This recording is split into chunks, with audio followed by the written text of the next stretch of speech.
statement. I don't ever slow up, no I don't take shit. I got no love for the fakeness. If you wanna play tough and wanna hate this, I'll always show up and make a statement. Everything I do so instinctive and so passionate. Every word I move so descriptive like an adjective. I got a vendetta against people who patented being negative when you should be getting after it. I got facts over tracks, this and that. Spitting slow, spitting fast. I could roast, I could gas. Think I'm okay at last, but I don't know if that can erase all the past and the pettiness. A reflection of the emptiness. Hilarious, you think you're worth my time, you're delirious. Mysterious, because you are behind a fake What's happening, everybody? It's your boy Leo, and welcome to the bird section. Oh, what up, what up, what up, what up, what up? Shout out to, you know what, man? First time this has happened to me, but I'm so happy he's the first one in the door. Shout out to KingDVSports is in the building. What up, big dog? What up, though? What up, though? Bro? Man, I'm living. How are you? How's the family? How's everything? Hope everything's healthy. Man, so, me and my wife, man, this summer, we just happen to be empty nesters. You know what I'm saying? My youngest is away at camp. You know, he doesn't come home until the middle of next month, and my oldest is in college, so he didn't even come home. He's in summer school. He's staying on campus, so it's just me and her. You know what I'm saying? We've been having a ball. You know what I'm saying? I bet. Let me get to some of these folks that's in here. Little G Griffith is in the building. Andrew Tagar's in the building. Imani Bentley is in the building. Jay Harris, Art McQueen. Hey, everybody. Hey, Dr. Jen. Hey, everybody. Listen, to all my channel members, the link to get up in here is on the community tab. I just put up there maybe 2 minutes ago or whatever. So if you want to hop on in here, man, bring it. Come on. We got shit to talk about today, y'all. Right, DV? Of course. Yeah. You know what I'm saying? I was already live and everything, so yeah. Oh, you did your live? Yeah, I'm already warmed up. Yeah. and listen, real quick to all my people that's watching everything, on your way in here, make sure you hit the like and subscribe button, and if you're inclined, do become a channel member. You get a carton's worth of content for the price of a Lucy. I made the mistake of not including your link in here, DV. I normally put it in the description. You know what I'm saying? But take your asses on over to KingDVSports too. Make sure you like and subscribe on his channel too. Y'all know that's the algorithm, and we got to get that shit going. You know what I'm saying? Right. That's our tip jar, to be honest with you. You know what I mean? Now, DV, 18 more days till training camp. You know what I'm saying? Oh, real quick. I know I put a quick video out, but still, happy belated birthday to the Philadelphia Eagles. Happy belated 93rd birthday to the Philadelphia Eagles. That was on last Wednesday. Team. Yeah. So I just want to give a shout out to the birds. You know what I'm saying? And coming to the stage is my man Eagles. Drew is in the building. Oh, what's happening? What's up, Leo? What's happening, King? What up? What's up, chat? What's going on? Excluded Trash is in the building. Jimbo Sean Smith is in the building. Sir. What it do, y'all? This is Friday. You know what I'm saying? Tiffany? Logan Motorsports is in the building. What up, Logan? What's up, Logan? You know what I'm saying? Everybody, like I said, as y'all come in, go to these channels, hit the like and subscribe buttons. Drew, I told King DV the same thing. I forgot to add the channel. I forgot to add the thing. It's all good, brother. But we just parlaying right now. And Theo, what up, big dog? Would love to join tonight, but one of my boys is turning 21, so I got to be a good friend. Oh, you gonna be the DD? Man, thank you. That's the drive. Thank you, dog. Yeah, be careful out there, bro.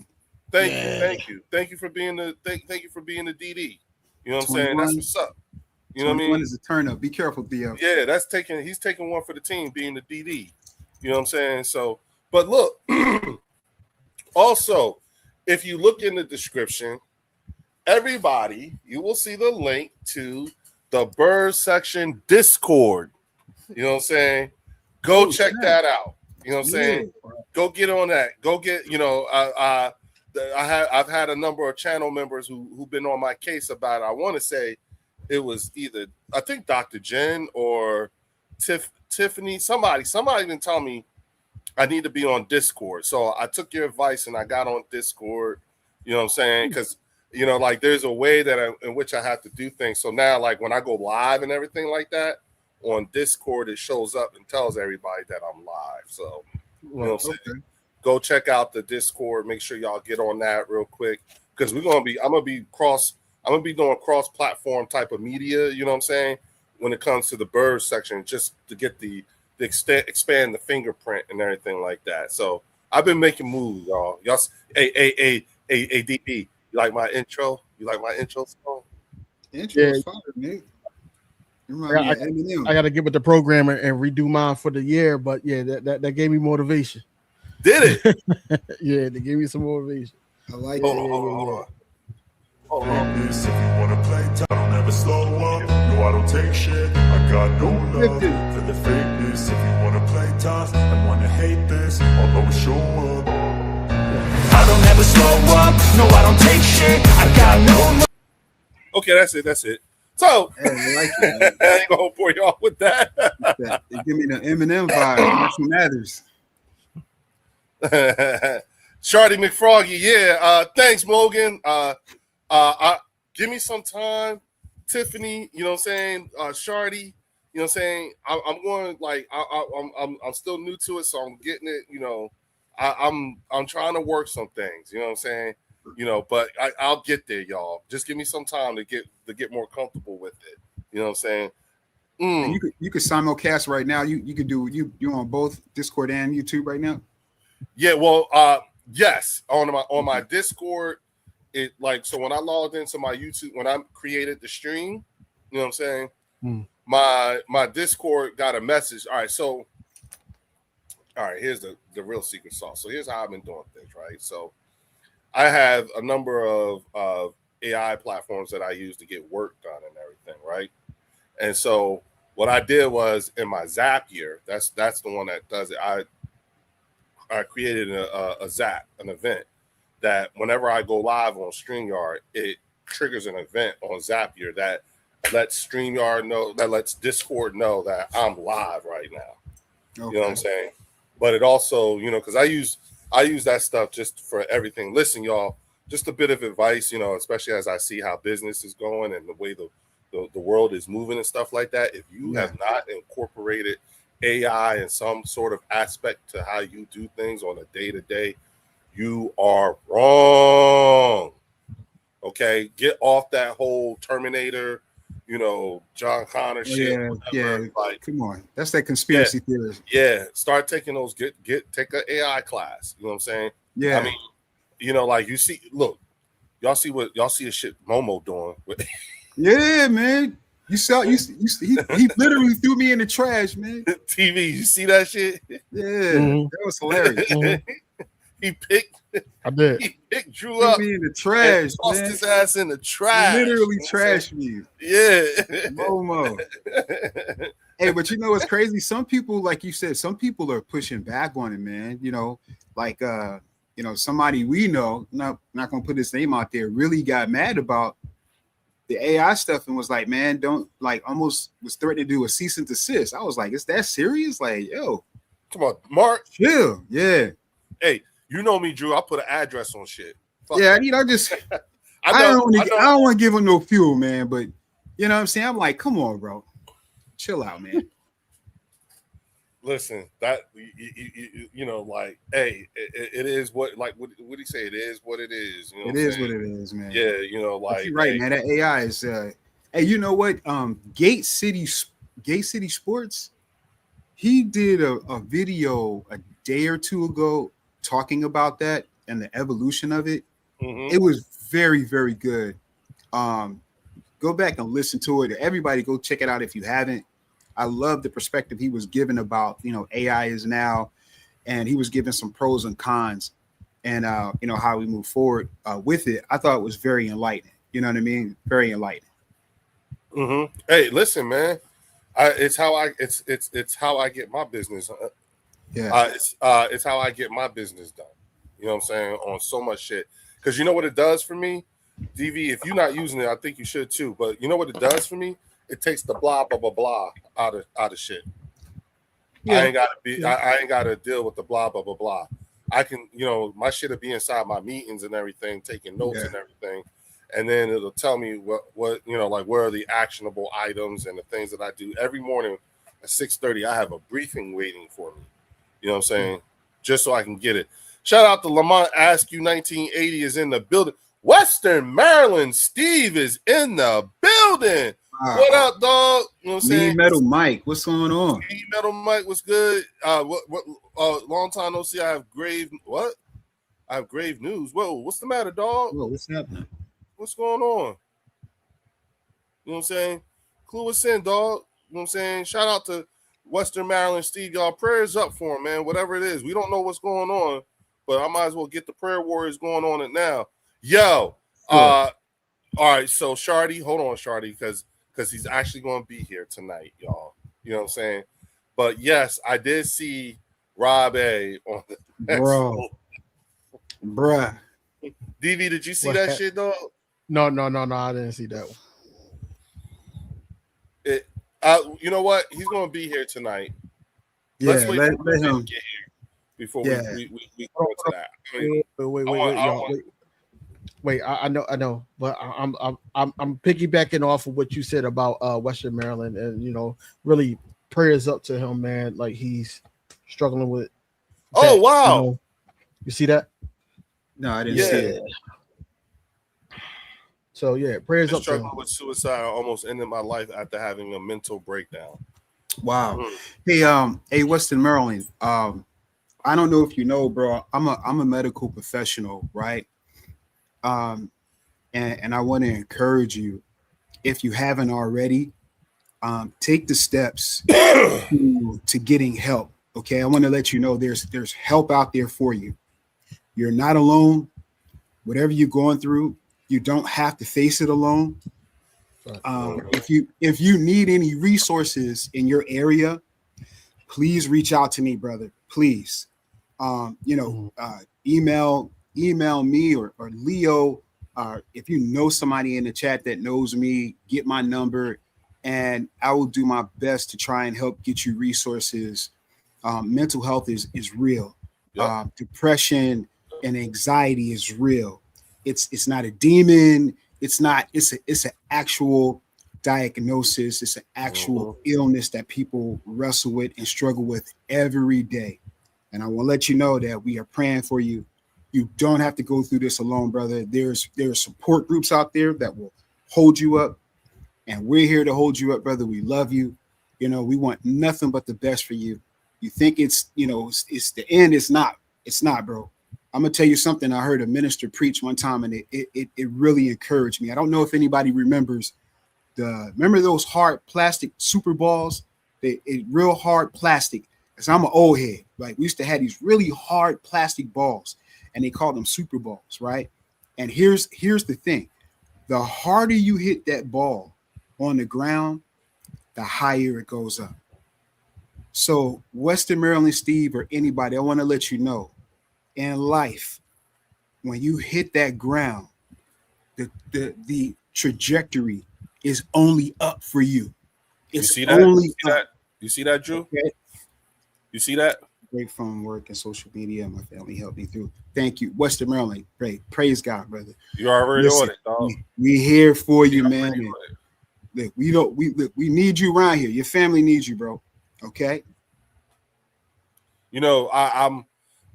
I've become all too familiar when it comes to suicide, given, I've had a number of friends attempt suicide and be successful, so I could tell you, being on the other side of that, as far as like being one of the ones that was left behind, you know what I'm saying?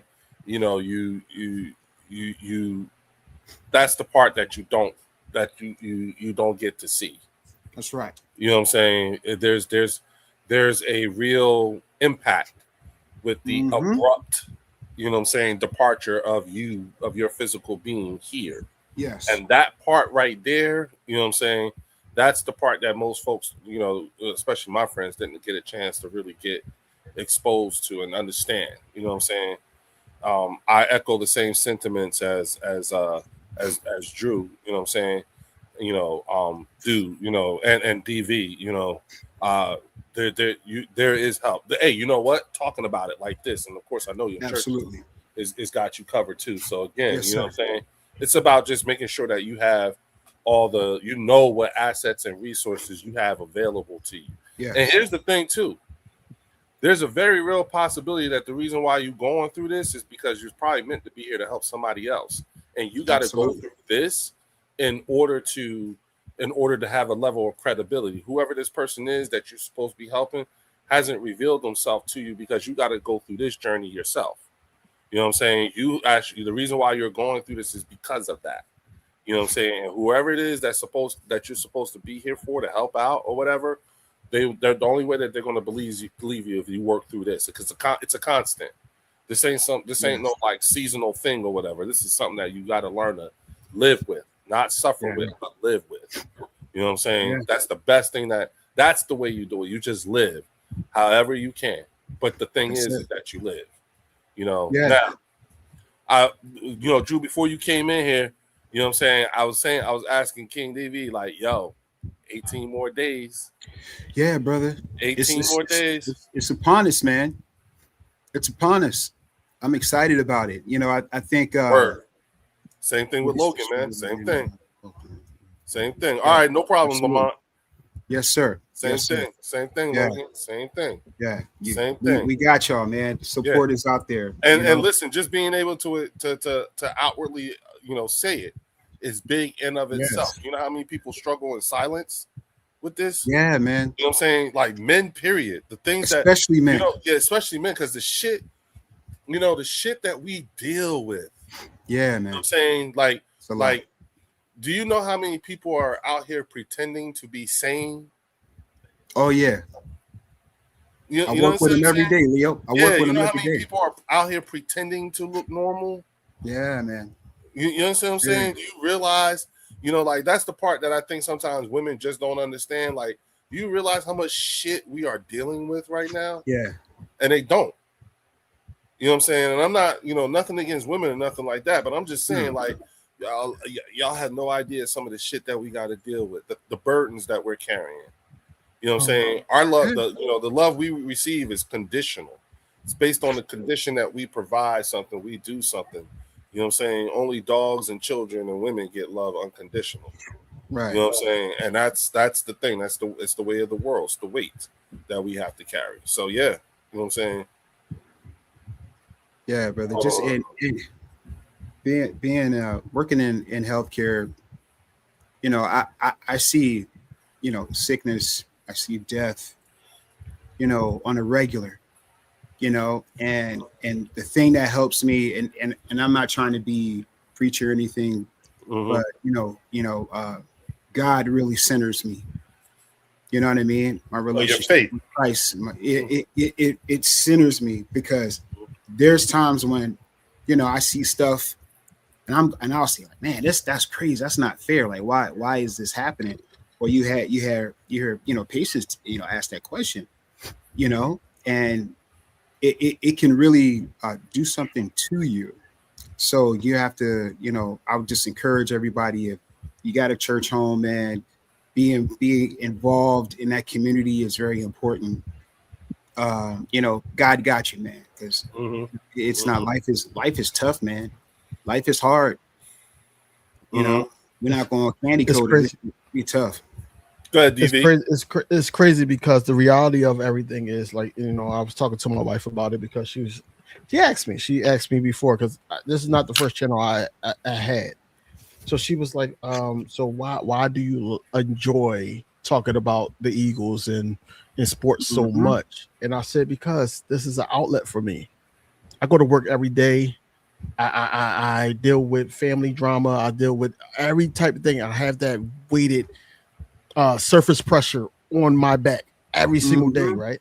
this is an outlet for me to be able to connect with you guys. And yes, we don't know you guys personally, but you all are Eagles family. You know what I'm saying? So when you come on here and you say things like that, yes, we care, because at the end of the day, yes, you are a supporter of all channels and everything like that. But at the same time, nobody want to see nobody go through that, because like Eagles Drew said, he deals with that every single day, and he knows people. Leo, the same thing.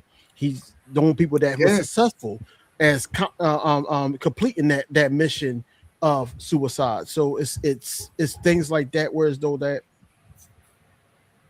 you did the right thing of stepping away and from social media and everything like that, and getting yourself centered, you know, because let's face it, you know, Eagles Drew said that he didn't want to preach and all that, but God meets you at the center. Yes, sir. And God will sit up there and let you, hey, stay still and let God. That's what I believe in. I feel like that, you know, you want to tell God a joke, plan your success, because God is not going to allow you. That's what I'm saying. So at the end of the day, yes, you did the right thing for work, but for saying it here, to the point where we can actually have this discussion real quick before we get into the Eagles news and the NFL news. But, you know, you did the right thing, you know, and it makes us relieved that you're sitting up there like, okay, I'm going to tell them because, you know, I watch them, I support them, and all that. I'm new here still, you know, even though, you know, I'm a part of the family now, but I'm new here. But you're able to tell us and everything like that, which means that you're on the right side of the fence, and that's all I care about. When I seen that comment, I'm like, yo, like, yeah, we really need to address that. Yeah, we need to address it. And you know something, too, folks. Let's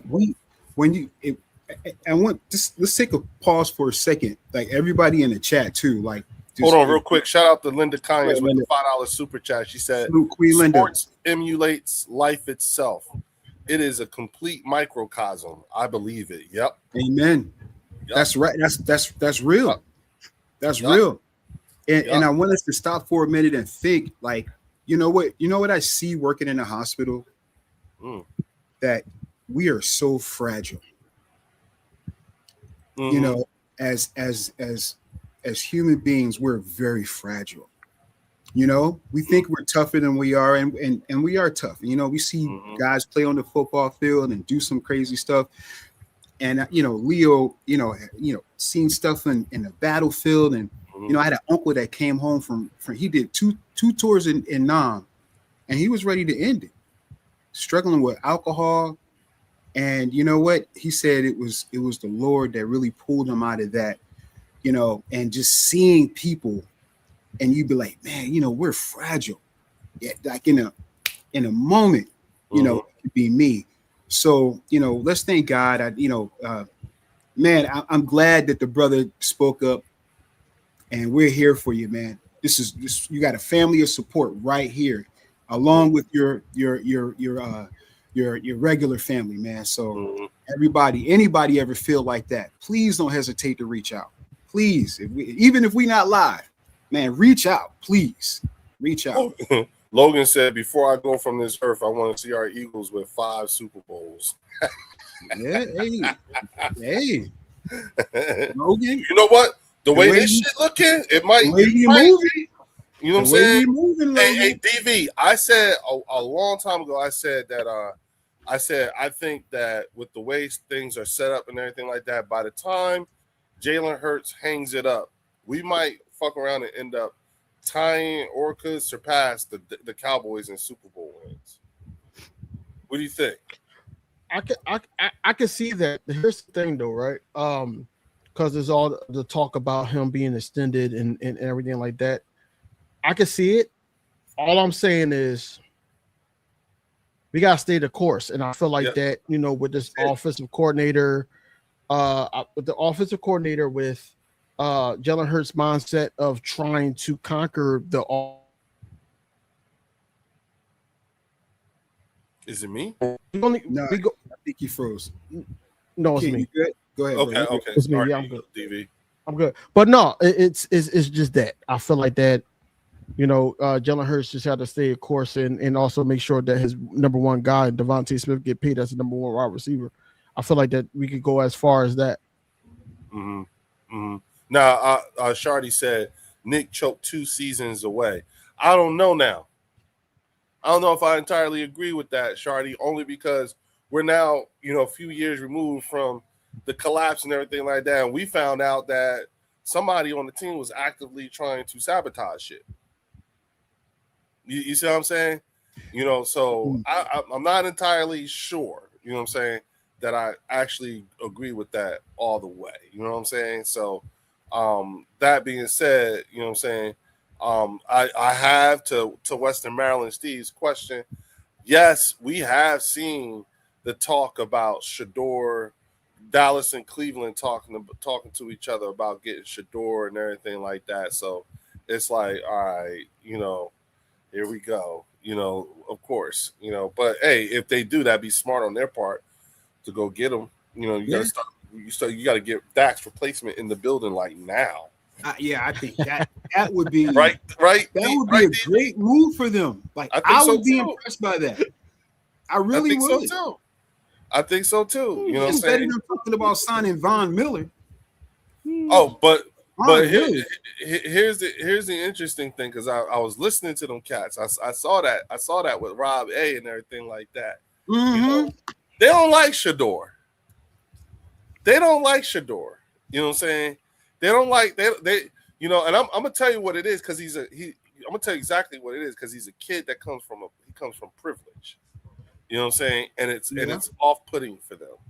You see what I'm saying? It is very off-putting. They don't know what to do with that. You know what I'm saying? Do you think it's Shador, or is it what he potentially could represent in replacing Dak?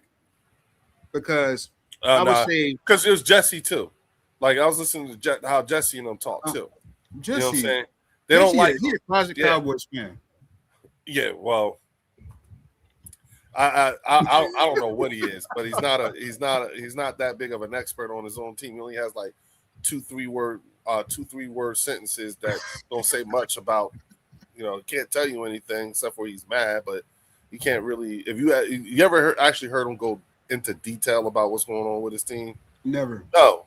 You know what I'm saying? He's just a quieter version of Momo. Now, I'll give it to Momo. I've noticed Momo's been, doing his research and everything. But he's trying to turn it up a little bit. Yeah, I see that. You know what I'm saying? Tossing your ass in the garbage and shit. But, at the end of the day, you know what I'm saying? It's like, we definitely need a better Giants representative somewhere in the fold. You know what I'm saying? Just someone who can go into a much more, detailed, oriented type of background on what's going on with them, other than we in the weeds. Shut up. Talk. Yeah. You know what I'm saying? There's a couple guys I'm gonna reach out to, man. I'm gonna reach out to a couple guys to see if they're available. I'm gonna reach out to Gate City too, see if he can come through, man. I would love to spend some time with Gate. Mm-hmm. Now, again, everybody, as you come in, make sure you hit that like button. Make sure you hit the subscribe button. You know what I'm saying? If you're inclined, become a channel member. You get the cartons worth of content for the price of a Lucy. Head on over to Eagles Drew's channel, KingDVSports channel.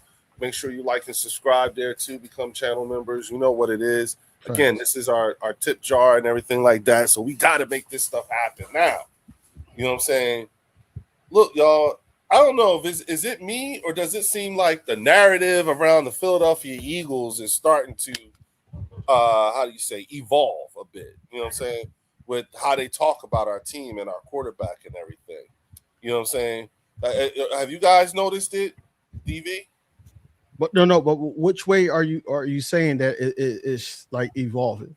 In a negative way or a positive way? Narrative. It's in a.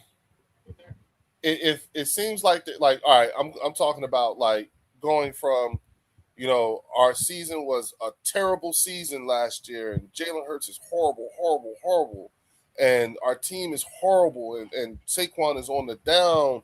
Is on the downslope, and the defense isn't really all that and everything. So now we're the number 2 ranked offense on ESPN.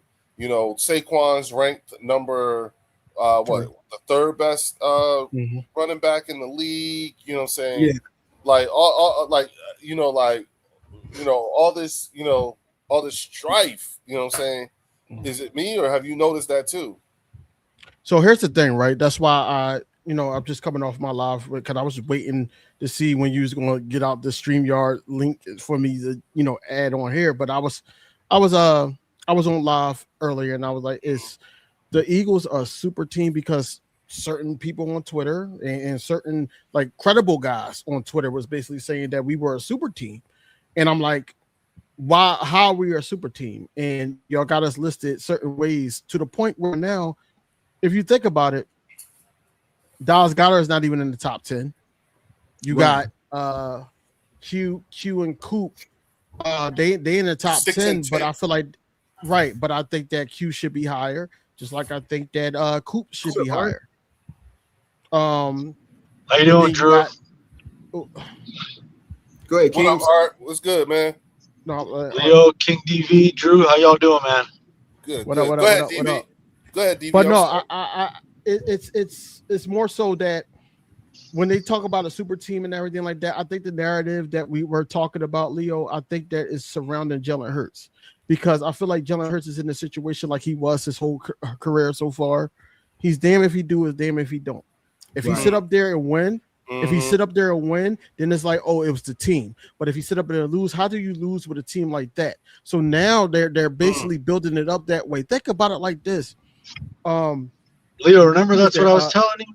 They're building this shit up, man. Yeah, hold on, Art. Let him finish. Yeah, let him finish his thought. But Jalen Carter is right behind who?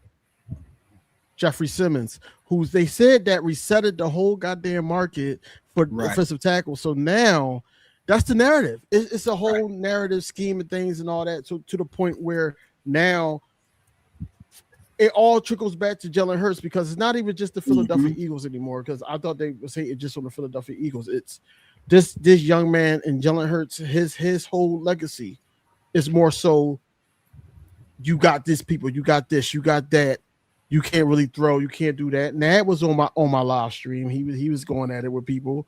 2.0. He a troll too. But at the end of the day, I feel like that we're not a super team. We got a lot to work on, but at the same time, I feel like that, we still a team to beat. We're still a team to beat. It's just that we got a lot to work on. Now, if I say I can't sit up there and confidently say that, hey, we're a Super Bowl team, but I know that, when this thing get together, this engine start moving, it's going to be tough to beat us, especially at the link. Yep. It's going to be tough. This is why I say we're not a super team, because I remember during the Super Bowl run in the playoffs, everybody remember guys were voting against us. They're not going to beat Green Bay. They're not going to beat the Rams. Washington, they beat Detroit. Here they come. They're going to upset the Eagles. Nobody said anything about super team until we beat the brakes off of Kansas City. Then it was the narrative change. Oh, they're a super team. They're a super team. They got Saquon. Like, whoa. No. Don't bring that energy now that, you see who we are and what we bring to the table. So, no, we're not a super team. And I think it's like King DV was saying, is they're trying to set Jalen up for the okie doke. Yeah. So if something does go wrong, they can add to the narrative. Oh, look, see, he had a super team and couldn't get it done. You know what I'm saying? Can't get it done with this guy. Can't give themselves the plausible deniability. Exactly. Yeah. Which is very disingenuous. But I think Jalen knows the deal, and I think that the team is focused right now on keeping the main thing. That's never changed. We had some background noise. You had somebody, distraction, but the main thing is the main thing, and I think that's the focus with the team, and I think that's even going to be solidified even more. Go ahead, Art. You were saying something. Nah. I pretty much already said exactly what King DV said. I think it was last week or whenever it was. They're kind of just setting it up. You know what I mean? They're swinging it for themselves to no matter how it turns out at the end of the year, that Jalen's not going to get any credit. Because remember, they're trying to set it up to get Jalen out of here. Because they're talking about this is a prove-it year for Hurts, and I'm trying to find out where they're getting that even from. But prove what? That's what I'm saying. Where are you getting that from? Because what are we proving here? Yeah, I mean, all I needed to know was, can you win a Super Bowl? Yep. How does he play in the big game? Great. Exactly. You know what I'm saying? You know, the first Super Bowl he went to, there was only one blemish on that stat line. That was the fumble.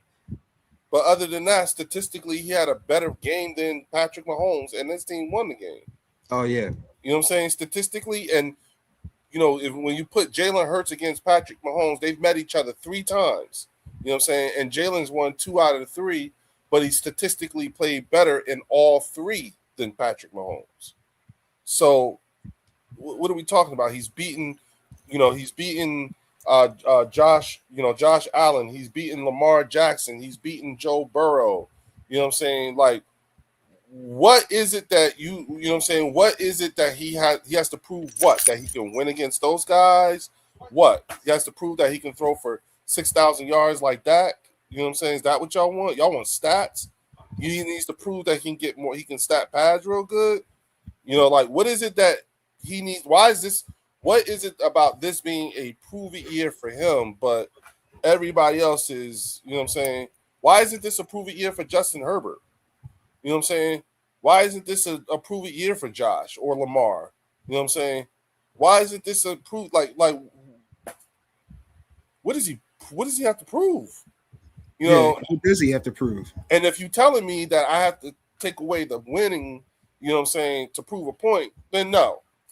I'm not. No. Leo, take away the scoreboard, take away the winning, and Jalen Hurts sucks. I thought that was very hilarious when it was the last year that Micah Parsons was with the Cowboys, and he was like, if you take away the scoreboard, we was the better team. I'm like, what you mean take away the score? I thought he was drunk. I thought the score was the only thing. And then on top of that, if you want to say why these other quarterbacks don't get the same judgment and all that, because they glorify those quarterbacks to the point where it's like if they win, it's like, all right, they were supposed to win. It's like they glorify Brock Purdy. I was saying it on my channel that, okay, well, you know, Brock Purdy, because they you know, the whole narrative is in 2024, the defense showed up for the Eagles, and we got a couple turnovers on Patrick Mahomes and all that. Mm-hmm. But Brock Purdy went to the Super Bowl, and he wasn't even able to move the change. He wasn't able to do anything. And he had a top running back that year in CMC. So you can't sit up there and try to fault Jalen Hurts to the point where like Jalen Hurts did what he needed to do. Jalen Hurts sat up there and utilized his legs. He sat up there and threw the ball when he needed to. They shut down Saquon Barkley. Saquon Barkley didn't have no say-so in that whole offensive scheme. Regardless of where the defense lined us up at, it still takes the quarterback to manifest a scoring drive and all that. And this is why he won Super Bowl MVP. Now, here's the thing, right? When it comes to Jalen Hurts' bar will always be set higher than anybody else because they're not glorifying him the way they glorify. He came in the league and they said that Tua was going to get to a Super Bowl before him. They sat up there and said that he can't get to a Super Bowl. He can't get to a Super Bowl without being a pocket passer and all that. He's been to 2. Two. Yeah, once again, and that takes me right back to square one again. What is it that he has to prove? Right? Mm-hmm. We're right back where we're right back where we started at with what is it that does he have to prove? What do y'all need to see from him? You know what I'm saying? And that's the $1 million question. in terms of how I see things. Like, what exactly are we doing here? You know, I'm excited to see the next evolution of Jalen. I think that's what we're on the verge of seeing is his evolution as a quarterback. Because, and you guys help me out, when a quarterback comes into the league, typically it takes him 3, maybe 4 years to develop into like the quarterback that he's supposed to be, right? And that's if he has a head coach consistently and an offensive coordinator on a consistent basis, right? So you take like, like Dak, for instance. Dak has had his early years, he had the same head coach, the same OC on a consistent basis. Jalen, who really became the starter his second year, hasn't had a consistent offensive coordinator, hasn't had an offensive a quarterback coach. He hasn't had that consistent ear in his voice in his ear. him. So now, and he's still being able to thrive, which is incredible, right? So now we're hoping to see the transition, the evolution of Jalen. As now we hope, that Mannion will be there for a couple of years. We know Nick is there. Nick is going to be, stability, the CEO exec, and just gather the team together. Where Mannion's going to run the offense. So and like we talked about it earlier, Jalen really has like 3 offensive coordinators that are surrounding him. Yeah, he really has like 3, which is amazing, right? That's so a think now, so now it is. Now we get to see Jalen, and with players like Linda said that they're not trying to get all in the videos. They want to be, they want to be a team player, and the drive and the goal is to win Super Bowls. That's the bar for the Philadelphia Eagles, guys. And that's why people, they don't like it when I say we're the gold standard in the division, because we are. You know why? Because we're looking at the Super Bowl. We're not looking at anything else. It's like Super Bowl. That's the problem. That's everyone's problem with us. That's everyone's problem with us. You know what I'm saying? And here's the thing. It's the problem that they wish they had. You know what I'm saying? Because and here's the perfect example. You got Marcus Blackman in here, right? And all he can do is talk to you. All he can do is scream about somebody that's no longer here.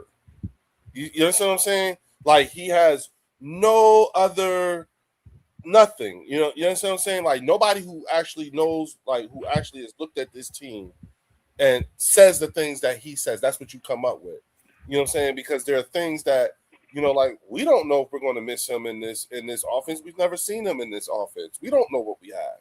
We have absolutely no clue, no idea what we have. But here's a guy coming from a team who was 7-9-1, and all of a sudden now he's so smart and he knows so much that he has deemed that we are going to miss AJ Brown, even though we don't even know what this damn offense looks like. You see, there's a cognitive dissonance here that you can't reason with. You know what I'm saying? And it's what makes us, roll our eyes and huff and puff, because it's like, oh, you know what I'm saying? You're just throwing shit out there with no real rhyme or reason to it all. You know what I'm saying? Shout out to Rob Hay, who's on the stage. Rob Hay in the building. What's going on, Rob? What's going on, man? What's going on? The legendary. Hit the like button, because Rob here now, y'all. Yeah, please. Come on now. No, but look, to your point, Leo, it's more so like, with AJ Brown. Like, we all on this panel can agree that AJ Brown is a great talent, but when he becomes a dark cloud in the locker room and it becomes a hinder to our success as the Eagles, think about it. Like, Jalen Hurts in their offense dealing with not only an incompetent offensive coordinator, but then the offensive line is banged up. Then you got a wide receiver that is playing lazy, basically, to say the least. Now you're sitting up there dealing with that, and we still go 11-6. You know what I'm saying? In the season, I'm not talking about the success of the player, because we was one and done. But when you take that out of the room, and now you got rookies like Makai Lemon, and for your information, Marcus Blackman, Makai Lemon is not a AJ Brown replacement. Not at You all. can't replace AJ Brown's talent. What you can't. can do is make sure that that group that's surrounding Devontae Smith is capable of separation and everything like that. Something that in the last couple of years that AJ Brown couldn't do. And now I'm calling him AJ Brown now because YouTube told me I couldn't call him what I was calling him. They flagged me, so I can't call him that no more. Oh, seriously? Yeah, they flagged me. Oh, that's crazy. Yeah, they can't. I can't say that no more. Why can't you say that? Well, it's not. No, because it's a negative like flag against a player and all that. Really? Yeah. So with AJ Brown and all that situation, like I said that I'm not on a AJ Brown hate watch no more. I don't really care what that dude do. Tiffany. Listen, Tiffany was on my was it Tiffany? It was somebody that said that AJ Brown gonna get 1,500 yards. I don't give a damn if he get 1,500 yards or anything like that. He needs to be able to win a ring. He needs to be able to be the reason why the Patriots get over that hump. Because what I heard on ESPN was that AJ Brown brings that dynamic that they didn't have when they were in the Super Bowl, because what the Seattle Seahawks did was shut down the Patriots wide receivers. So now it wasn't nobody for Drake made it turn to. But in the past couple seasons, Marcus Blackman, because you brought up AJ Brown, he was horrible in separation. This is why we had to draft. Yep. Certain guys. He was horrible in separation. Hey, KingDV, don't pay no attention to Marcus. This fool's a fucking troll. No. He's just bullshitting, bro. He's just understand. Then his next fucking comeback will be Go Knicks. But right. But say that because I just don't like the fact that, you know, with Jalen Hurts, they say that he can't throw in the tight windows and all that. But like I said, his number one wide receiver at the time couldn't create separation. He could not sit up there and but he was just a big receiver, so he was just bullying guys. So it worked. Whereas though now it's more of a finesse wide receiver room. You know, you got Devontae Smith, you got Hollywood Brown, you got Makai Lemon, you got Octavian Wicks. You know, you got other guys in the background, whereas though, and then you got Eli Stowers and can't forget about Dallas Goedert. But you got these receivers that can actually create space or do multiple latitude of things. Whereas though that in a Strongmanian scheme, like I said, like all this is coming from hope with that scheme working. For guys that's coming in, we got two rookies that we're actually asking to be a part of this offense immediately.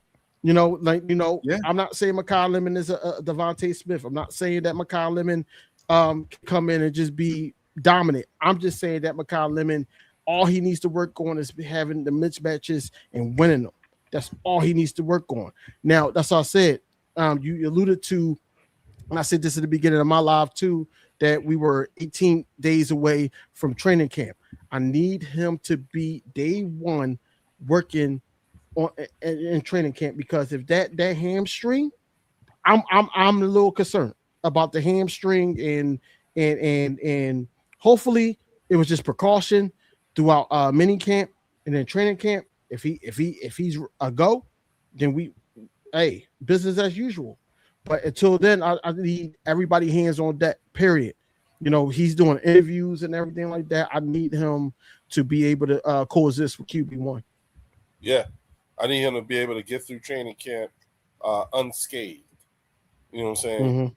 But again, sharp too, sharpened. Iron sharpens iron. You know what I'm saying? So now the one I've been hearing about a lot, you know what I'm saying, was the person that they said won training camp, and that was Tariq Woolen. You know what I'm saying? And you know, he's a big reason why I'm excited about this defense. You know what I'm saying? Going into next season, on top of the fact that he's one of a number of players on our defense who's playing for a bag. You see what I'm saying? And if there's one thing that I've come to notice in my time as a football fan is that when you got a player who's playing for a bag, you know what I'm saying? That year, that's when you're gonna get the best out of them. You know what I'm saying? We learn a lot about these guys when they playing for the bag. This is the year that a large majority of a significant majority of our defense is playing for a bag. You know what I'm saying? Which is a scary recipe. What say you, Rob A? Yeah, man. I mean, I agree with what you're saying, man. I'm just kind of just cracking up in the chat itself to hear some of the shit that Marcus would be saying, and I'm reading it. That's funny. Yeah, it Marcus cracks is me throwing up. shit out there. He's just saying things. He's just screaming things. Yeah, he's just trolling. He reminds me, like I said, of Billy Madison when he's on the stage after saying his bullshit ass speech. Then the crowd's all quiet, and he's like, "Nib high football rules." That's fucking Marcus with no nicks. That's just this fool's. He's a trip because he's saying all the pressure on Lemon.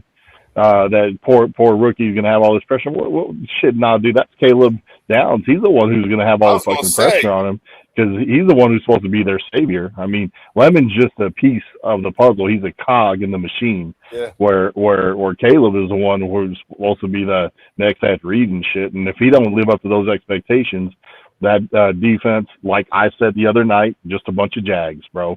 That defense is gonna be garbage. Yo, all right, so. I intentionally, when we first came on, and DV was the first person in the on the panel, and then Drew came on, and we brought up. It came up about you being on that show last night, dog, in the chat and everything, dog. Yeah. And I said, wait a minute, we gotta wait for. I told everybody, I was like, Rob A said he coming in tonight. Yeah, I'll wait for him to get here so we can get the first hand account because. Unbeknownst to Drew and DV, and y'all and Art, I called him. You know what I'm saying? I called Rob because Rob? Okay. I called him yesterday because I watched it. You know what I'm saying? I watched it, and I was just like, you know what I'm saying? Like, oh man, you know what I'm saying? It was a chore to watch.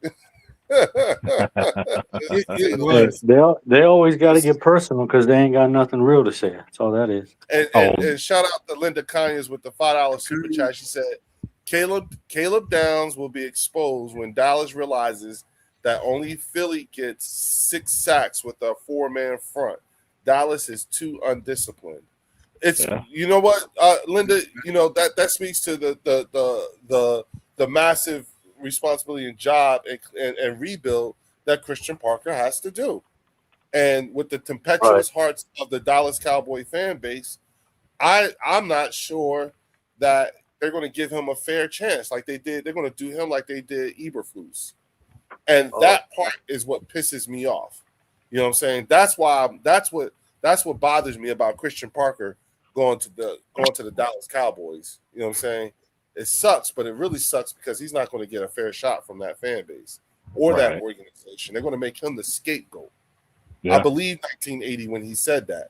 They're going to make him the scapegoat, like they're building him up just so they could tear him down. You know what I'm saying? And, what were they, 31 last year or what have you? Somehow or another they will figure out a way to make it all his fault. And that's even like listening to these Cowboy fans, and that's what 80 was talking about. You know what I'm saying? The last time he was on there, and he said it. He said they're going to make him the scapegoat. And the way I listen to some of these content creators like Lloyd and Game Time and Mark Holmes and them, it's like fuck. They're doing it in real time. They are literally building him up to be the scapegoat. Because their talk is too glowy. It's too they had no patience for a couple of years. They want this shit like right now. They want to be us right now. They want instant gratification. Right now, yeah. Rob, that's what I heard last night when you were talking to them. I was like, they don't even want to work. No. And they don't understand it's a process, man. And beyond that, they're also thirsty for validation as well. Beyond, putting in the work and everything, they're just thirsty for some fucking validation. They, what it is, they want to see it at the table. playing with the big boys and competing, like being a legit Super Bowl contender, and they're just not there yet. It's just facts. It ain't hating. It ain't my perception. It's just they have too many holes in their defense. Yeah. And their second most valuable position on offense, I think, in any offense should be the left tackle, and their left tackle's fucking garbage. And there's no talk about that at all. As far as how exposed both of their tackles are, and there's just not enough talk about that, man. And they're going to be in for a fucking reality check. I thought I gave them a little bit of one last night. You hurt their feelings last night. That's or the night before. I think it was the night before, but it was the night before. But it just had to be said because I mean, dude was dropping all these names, and some of the names I didn't even know who was. Like he was such and such and such is me backing up Meseraku and such and such and such, and I'm like, I don't even know what the fuck these players are, and I watch football. I mean, I follow football. I'm like, and I don't even know who these players are, and he's hyping them up like we got all this dead. It's like they're over there trying to compare it to like us saying Ojomo going in, backing up Carter or Davis, where that's like Ojomo's like a legit third coming in, our rotation at edge as far as with Grenard and Hunt and stuff. Like our rotation's legit. Like we have depth. We're not really missing a beat. And these fools are talking like they have all this depth, and I'm like, those are just Jags, bro. Those are just another guy. That's all they are. They're a bunch of Jags. And they don't see that, dude. All we could do is go up. All we could do is go up. I'm like, no, actually, that's not true because you could stay at 32. I mean, it's a possibility. Like they keep saying, all we could do is no. Actually, you could stay just as bad as you were last year. I mean, you legitimately can just be that bad again. Like you didn't fill enough holes. All these players that they're hyping up that they brought in, dude, like Gary was going to get cut, and they fucking gave a fourth rounder. I'm like, what are you? Yeah.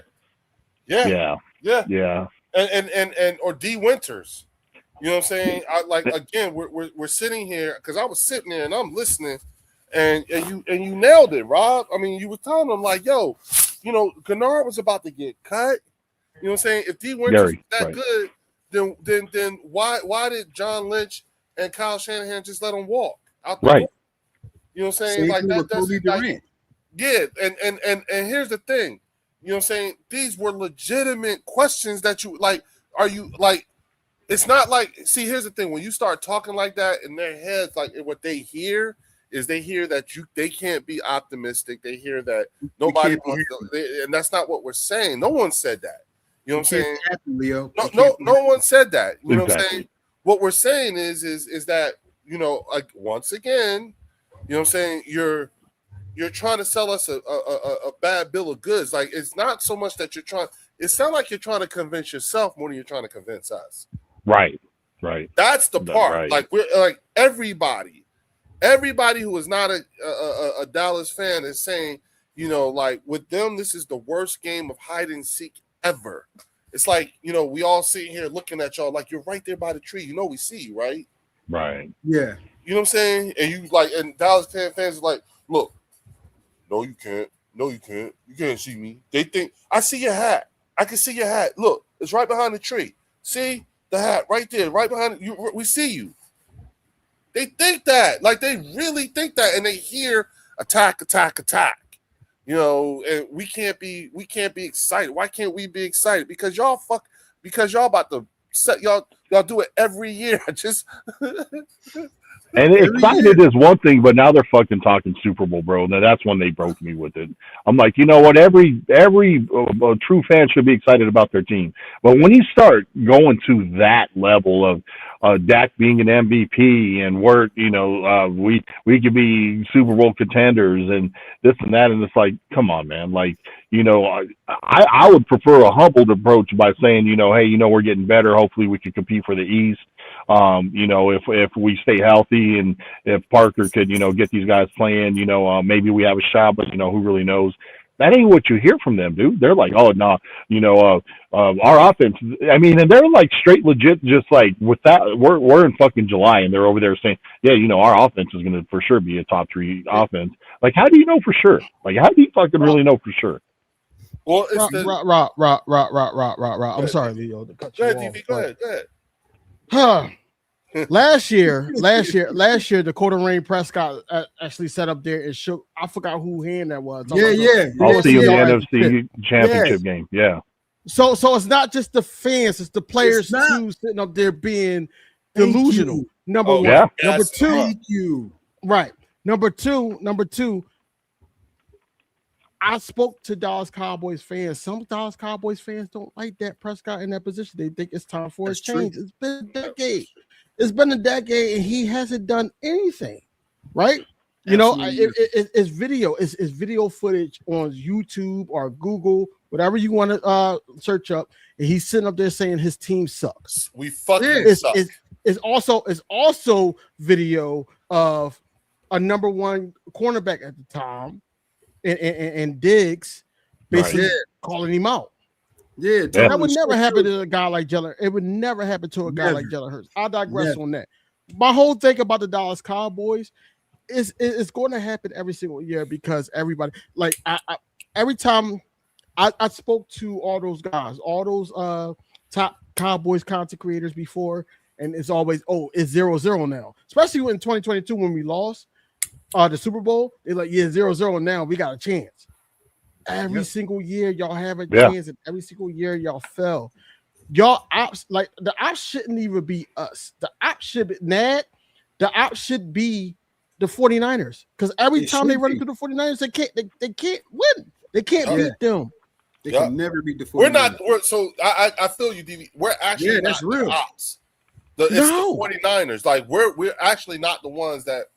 The 49ers should be in this position with the in 2022, they were supposed to beat us at the NFC Championship. Right. Mm-hmm. And they didn't. They didn't. That was a shot. Like, when we talking about the Cowboys and all that, that's true. That is, yeah. They're the spoof team. They're the spoof team. They're that. I'm a nerd, so it's almost like, you playing with Ken and Ryu on Street Fighter, but then the Cowboys is like Dan. You know what I'm saying? They're that spoof character, whereas though that you don't take him seriously. We don't take the Cowboys seriously because we already know that they're not going to make it far. They're not playing it past the second round. And that's why they talk like they talk, because they know that. They know we think that. That's what bothers them. No, we don't think that at all. But see, we don't think they're going to get far. I'm sorry. No, they know that we think that about them. Yeah, that's what bothers them the most. Exactly. They're just not able to truly verbalize it, but that's what they hate about. That's what Gabe Time was saying yesterday in his live stream. Mm-hmm. Mm-hmm. But Leo, you guys are all laughing at us. Rob A, Eagles Drew, Art, all y'all, Leo. So you mean to tell me that they get mad at us thinking that they're not going to get past the second round, whereas factual the last 30 years they get mad at us because we don't take them as seriously as they take us. Right. They get mad at us because they know we seriously think they're a joke. And that's because they're thirsty for validation, bro. Right. That's what I'm saying. That's why he said that, yeah. Yeah, these fools are thirsty for validation. And that's why, DV, you ever notice how I be telling Drew, you know what I'm saying? And I even said something about you one time. I was like, see, y'all doing that shit. Y'all start talking like that. That's their trigger. That's what be triggering these Dallas Cowboy fans. That's what I'm talking about. That shit right there. They really like it. It pisses them off so mad because here's the thing, especially coming from you, from Drew and Rob A. Funky ass. When y'all get in y'all shit and y'all start talking y'all shit, it's your nose is turned like this little corner part of your nose. Yeah. All three of you motherfuckers, y'all have y'all nose turned up like this, and they see that and they hate it because they know that they know that you really are that to you.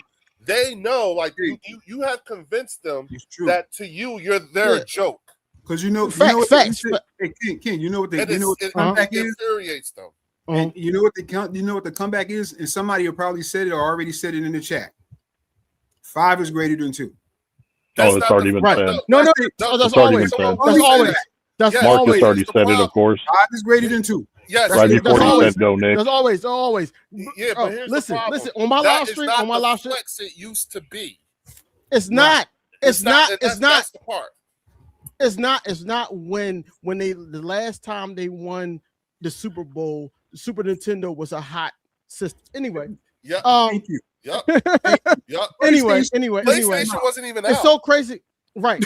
Anyway, it's so crazy that you talk about the nose and all that, because I get joked about my nose all the time when I'm coming at Cowboys, Commanders, Giants. I get joked about my nose. I know I got big nostrils. I know I got a little flat nose. I know that, you know. But at the end of the day, your quarterback, your organization hasn't been good since the salary, since the cat room, Yep. and the cat hit The cap Oh, was yeah. implemented. because Right. now Jerry Jones don't know how to operate to the point where you had to let Micah Parsons go. You had to, because if not, then it's a detriment to your team, and then you don't want to even give the ranks to your son to the point where, hey, you don't even trust him. It's to the point where we're looking at Jerry Jones as like, yo, and that's not, you know, us as Eagles fans, we want Jerry Jones to live forever. We want him to sit up there and do everything, right? But Jerry Jones, like, you need to you need to like give up the ranks, because you really don't know too much of what you're doing, and you're trying to mimic a new age of things, and you're trying to mimic a good GM like Howie Roseman, and you don't know how to really do it. Yes, you had good drafts the last couple years. I give you that. But at the same time, you really don't know the make of being a great GM to the point where y'all building within. Y'all don't know that. Y'all selling them a hope and a dream in Arlington to the point where they not really taking football too seriously. Think about it. You just lost 2 of your great defensive players in Micah Parsons and Diggs. Mm-hmm. Diggs was great for them. Now y'all got to deal with double move, because he's going to get cooked by Devontae Smith. I'm telling y'all that now, because we already seen it. It's a fact. It's going to happen. Well, they think that, but let them tell it. You know what I'm saying? They're going to have that. You remember now, some of these people think that they got the second coming of Ed Reed and the second coming of Ray Lewis now.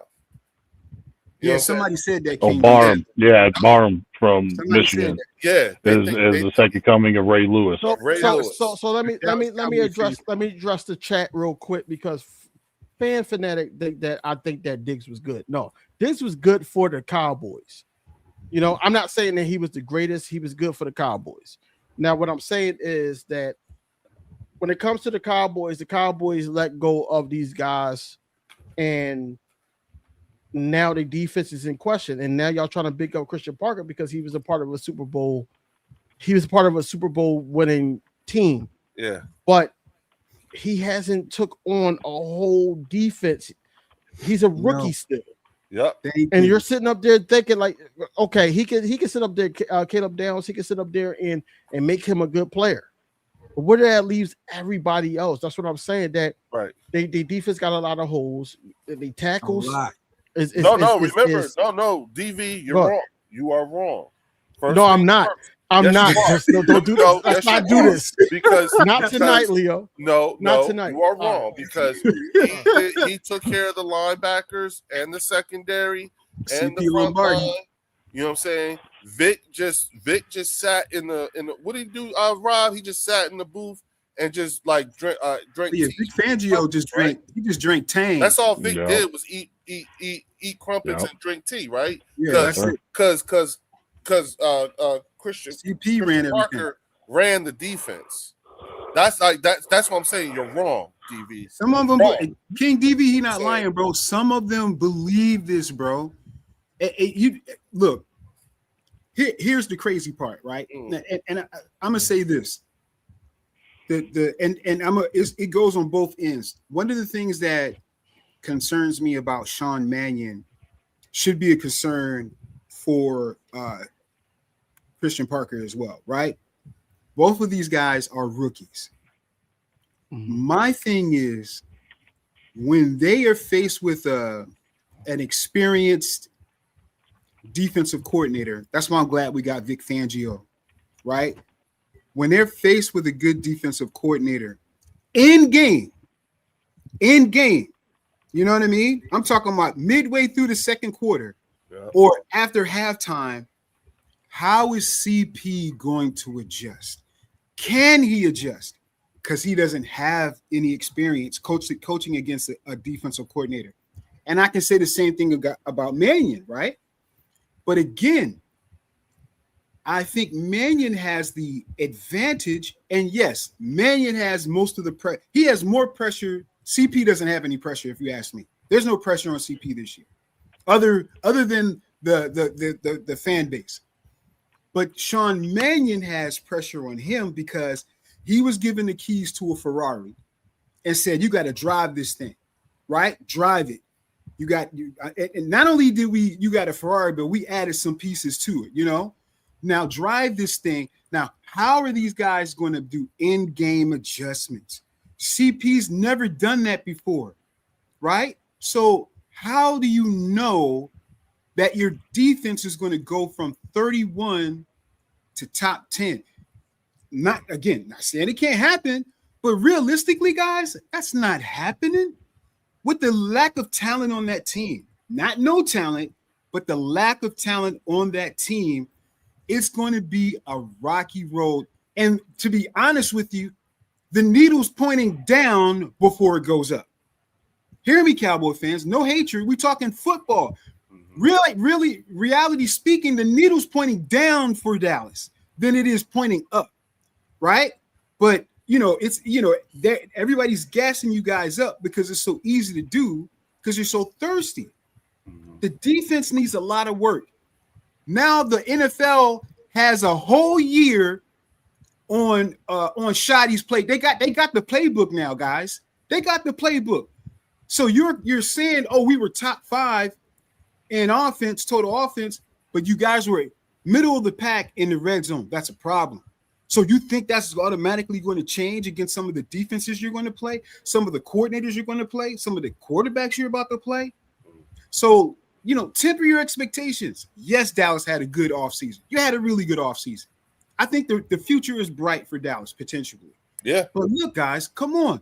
Let's be honest with ourselves, right? The same concerns we have for Mannion, you should have for CP. You don't hear any of us talking about top 10, top 5 offense, or is it possible? But we do have the expectations of making it to the Super Bowl because we have the talent. Dallas, you don't have the horses yet. Well, here's the thing. And the thing is, I don't know if they will ever have the horses. And I'm going to tell you why. Is because by the time they fill in all these fucking holes that they have, Dak's going to be like 40 fucking years old. So, I mean, their window's down was already, their window's already closed when Dak was against 49ers. Right. Go ahead, Rob. No, that's it. That's all. I want to say I think that this is probably Dak's last year. I agree. I agree, Leo. Last year. About time. And there's no but the problem is the real succession plan isn't in place. You know what I'm saying? Like, we don't know. You don't know what that looks like. Number 2, I think that Christian Parker is under much more pressure than Sean Mannion, even though Sean Mannion is under an extreme amount of pressure. But here's what let me explain to you why. This year is why I think that. I think this is the one time the hiring of Sean Mannion was contingent upon him being here for multiple years, because that's the one thing that we have never seen Jalen Hurts do since high school. We have never seen Jalen Hurts. Huh? Shane Steichen was here twice, like 2 years straight. With him as a full-time starter. See, when okay, because Jalen only had him for a year and a half, maybe. I'm talking about as a starter for 3 games, right? Mm-hmm. Oh yeah, when he took over when Carson got hurt. Yeah, the last 4 games. I'm sorry. Yeah. You know what I'm saying? But it's not the same. You know what I'm saying? I'm talking about first time full, multiple full years as a starter. You see what I'm saying?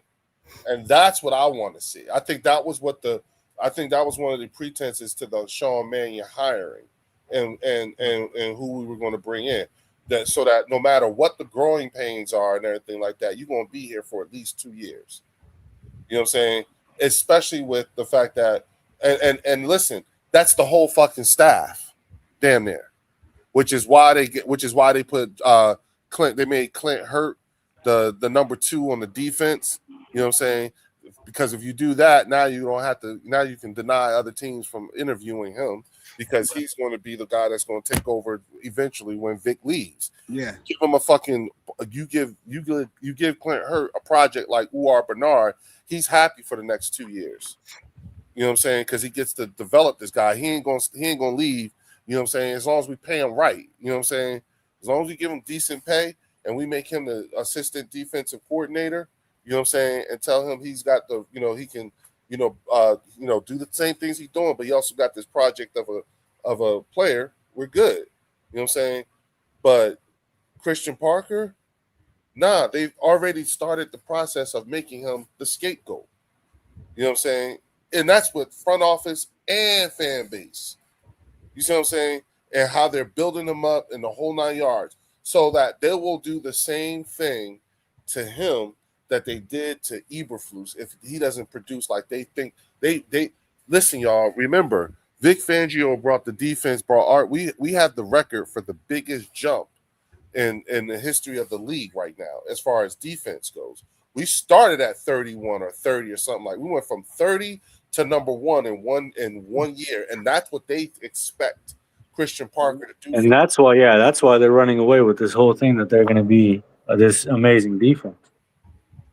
But right. See, the crazy part about that is the jump was from last to first, right? But that team had way more talent on it doing it than Dallas. That's what D'Angelo kept trying to tell them was Dallas. The team that Dallas has is nowhere near as talented as that team. Yes, when Vic took it over.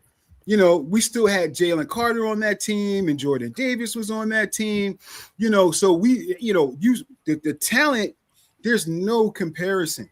Mm-hmm. So like when that took years of drafting. That's why we keep telling these guys about developing players, and through the draft, I sent Lloyd, our last what's up, Warren? I sent them our the last few draft picks that we had, like from 2020 to 2025. I mean, for last year, and I'm like, dude, this is why we have this now. It wasn't a 1 year turnaround like you think it was. You know what I mean? And don't forget, Vic Fangio, the year that we lost the Super Bowl, was a consultant to the Eagles, folks. He was a consultant. Yep. He was on the team. Yep. Not only was he consulting the defense, he was consulting the offense. So now Sean Mannion has a Hall of Fame defensive coordinator that is working with him as well now. So, like, and I'm gonna say this, and I'll let Warren take it. Dallas suffers from, like Rob and Leo were saying, they want to sit at the big boys' table. But if anybody's seen the Temptation movie, ain't nobody coming to see you, Otis. Ain't nobody coming to see you, Otis. Go sit at the table. Ain't nobody coming to see you. When you get your game up, to let you go. Dude, when you get your game up, then come see us, which might be next year, folks. But ain't nobody. No, it won't even be next year. You're a fool, Drew. You're a fool, bro. Because I refuse to let you go. I'm listening to him. That's a good one. What up, Warren? Shout out to Warren. What's up? What's up, Warren? In the building. What up, bro? What's good with y'all? I was listening while I was in the car headed home. But I'm kind of right there with y'all, bro. It's just getting to that point now as we get closer to the season. They're going to start naming the real teams, And it's just good to see Jordan Davis, Jalen Carter in that top 10. Then you get Coop, Quinion, that top 10. They should have been ranked higher. Yeah, it's definitely. They definitely should have been ranked higher. Should have been ranked higher, so should have Coop. Yeah, but when it comes to those cornerbacks, kind of like what you said, Rob, the other day, like after those 10, like there's a huge drop off. Like everybody's literally the same. So it's for us to at least have 2 of those. Yeah. We're the only one on the list that had 2. And, that's the thing is that, these Cowboy fans were talking the night before last, like, yeah, I'd like to go, get another linebacker. Yeah, another corner. I'm like, well, good fucking luck with that because they don't grow on trees. Yeah. Especially cornerbacks because after the top 10, and I would even say after the top 7, 8, Coop excluded because I think he should have been higher. And again, he plays slot. So to me, it's just like, who's out there? Who's out there that's really going to go into Dallas and make an impact that is available? Because if they're available right now, then they're just Jags for the most part. They're just Jags. Basically. Yeah. I'm right there with y'all. But see, once again, you did it again, Rob. You did it again. You said it.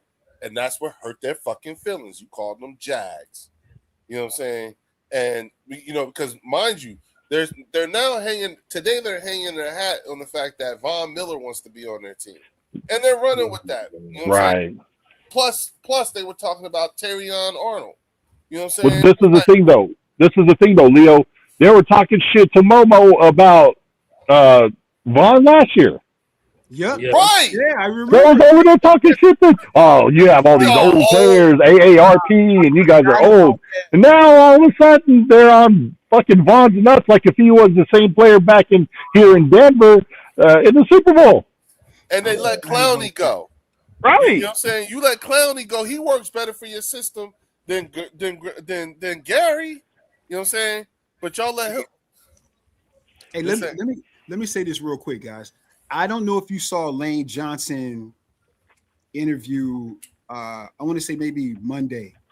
I meant to bring it up Tuesday, but they were asking him about the offensive line scheme, and he was saying that the scheme that they were running was, like, I'm paraphrasing, was stale. From last year. He was saying it was stale. It was very predictable. Yeah. And they really like what Mannion is bringing. And what is it Cooper, whatever his name is? Chris Cooper. Yep. Yeah, Chris Cooper. Yeah, they're Lane, that it's coming from Lane. So when it comes from Lane, this, for me is solid. He was saying that, what they were running before was stale, it was very predictable. And now what they're running is they really are enjoying it. They really like what they're doing now, which gives me a lot of encouragement going into this league, going into this year, pertaining to the O-line. Because again, I think that's going to be the major factor to the Eagles' successes. That running line stays healthy, the O-line stays healthy, and we can establish the run. The league is in trouble. So, the one narrative, the one common narrative that I hear amongst most all Eagles content creators is, and I love it, is that we all seem to be on the same page in terms of our year is going to be based off of the play of the offensive line. Yeah, everyone seems to be on the same page with that when it comes to our offensive line. You know what I'm saying? And I brought up the last time we were on. I brought up the fact that I remember Rob A making that a point of emphasis a long time ago, saying, "I want to see another veteran offensive lineman come in." You know what I'm saying? The caveat that I added was, here's the thing: I don't want to name anybody because I don't know what Chris Cooper like and don't like. I don't know a Chris Cooper offensive lineman. So if we're going to bring a veteran offensive lineman, that offensive lineman needs to be of Chris Cooper's picking. Right. You know what I'm saying? And I need time with him to understand what is a Chris Cooper like, you know what I'm saying, player. Just like how we were when it came to Christian Parker and why we understood why him and Chauncey Gardner-Johnson didn't get along. Chauncey has a disposition about him that just rubs him wrong. You know what I'm saying? And that's why they don't get them. That's why they ain't like each other. You see what I'm saying? Then again, so I need to know what I just need some time with Chris Cooper to see how things go, considering what all this offense is evolving in a greater way this year than any other year, given the fact that Jeff Stoutland is not there anymore. But what I love also is the fact that Chris Cooper has some very intelligent and talented offensive linemen that he's inherited, who were trained well. And we have 17 fucking offensive linemen coming in for camp in 18 days, y'all. 17. Yeah. So here's my thing about Chris Cooper. Of course, the average Eagles fan is going to try to compare him to Stout. And the only reason why is because of the university. Yep. Yeah. Yep. I don't think Chris Cooper is there yet. I think that, we look at his recent years with the Vikings, and he had banged up linemen over there, and it wasn't fair to him. I was one of those content creators that was like, yeah, he's not going to be Stoutland and all that, but we got to get this guy a chance. But I don't think that he's going to be able to develop players. He's already got his type of scheme, and whatever scheme that Charmaine wants to run is all going to coexist with one another. But I don't think he's that type of offensive line coach to the point where he's going to be the one that, hey, I like this guy out of college. I like this guy out of college. I think it's going to be led by the upper room, to the point where they looking for the offensive lineman, and they probably get his insight, a couple conversations, but it's not going to be like Stout. Stout was all in with everything. Now, I could agree that Stoutland way of thinking and all that was probably a little bit outdated, but then I could also argue the fact that Stoutland was dealing with a banged up offensive line in 2025. True. And then also he was dealing with novice offensive play callers with Nick Sirianni / Kevin Patullo. Whereas though that now they stripped him from certain situations. So now when all season comes about and you hear Stoutland is retiring, you're like, damn, like now what we going to do? Then we got Chris Cooper, and then we're looking into him, and then we're like, damn, man, like those offensive lines that he was coaching wasn't really that good, but we got to give him a chance because he had a banged up line like we had a banged up line last year. Mm-hmm. So but the whole difference is that we got vets that knows our quarterback, that knows our running back. They know certain He's got things. 4 Pro Bowlers in his offensive line. He inherited 4 Pro Bowlers. Well, we don't like talent on offense. We just had a bland offensive play caller. Right. Yeah. Right. We had a very bland fucking. Here's my thing. I'm judging Chris Cooper this year on the success of Tyler Steen. There you go. Yeah, that's fair. That's the same as like saying we were judging Christian Parker off of the play of Adoree Jackson and folks like that. Like why can't you? You know what I'm saying? Yeah. Once again, Chris Cooper is inheriting some very capable players. That's what he got. You know what I'm saying? Mm-hmm. Like I said, he's got 4 Pro Bowlers on his front line. So I'm not questioning. I don't have any question on whether or not these guys are at least smart enough or intelligent enough, you know what I'm saying, to give us competent O-line play or to be able to understand what Chris Cooper's going to be saying. Mind you, he's played. He was a player at the same time a lot of these guys on this line was playing. Mm-hmm. You know what I'm saying? Chris Cooper was in the league just a few years ago too. You know what I'm saying? Right. So once again, so I'm okay with that. You know what I'm saying? To your point, yeah, there's going to be some growing pains, but we'll get through real quick. Shout out to Linda Conyers with the $5 super chat. She said Stoutland was in control of the run game, and they had a difference in philosophy, is what I believe, and it was time to go their separate ways. There you go. I don't think it was time to go their separate ways. I just think that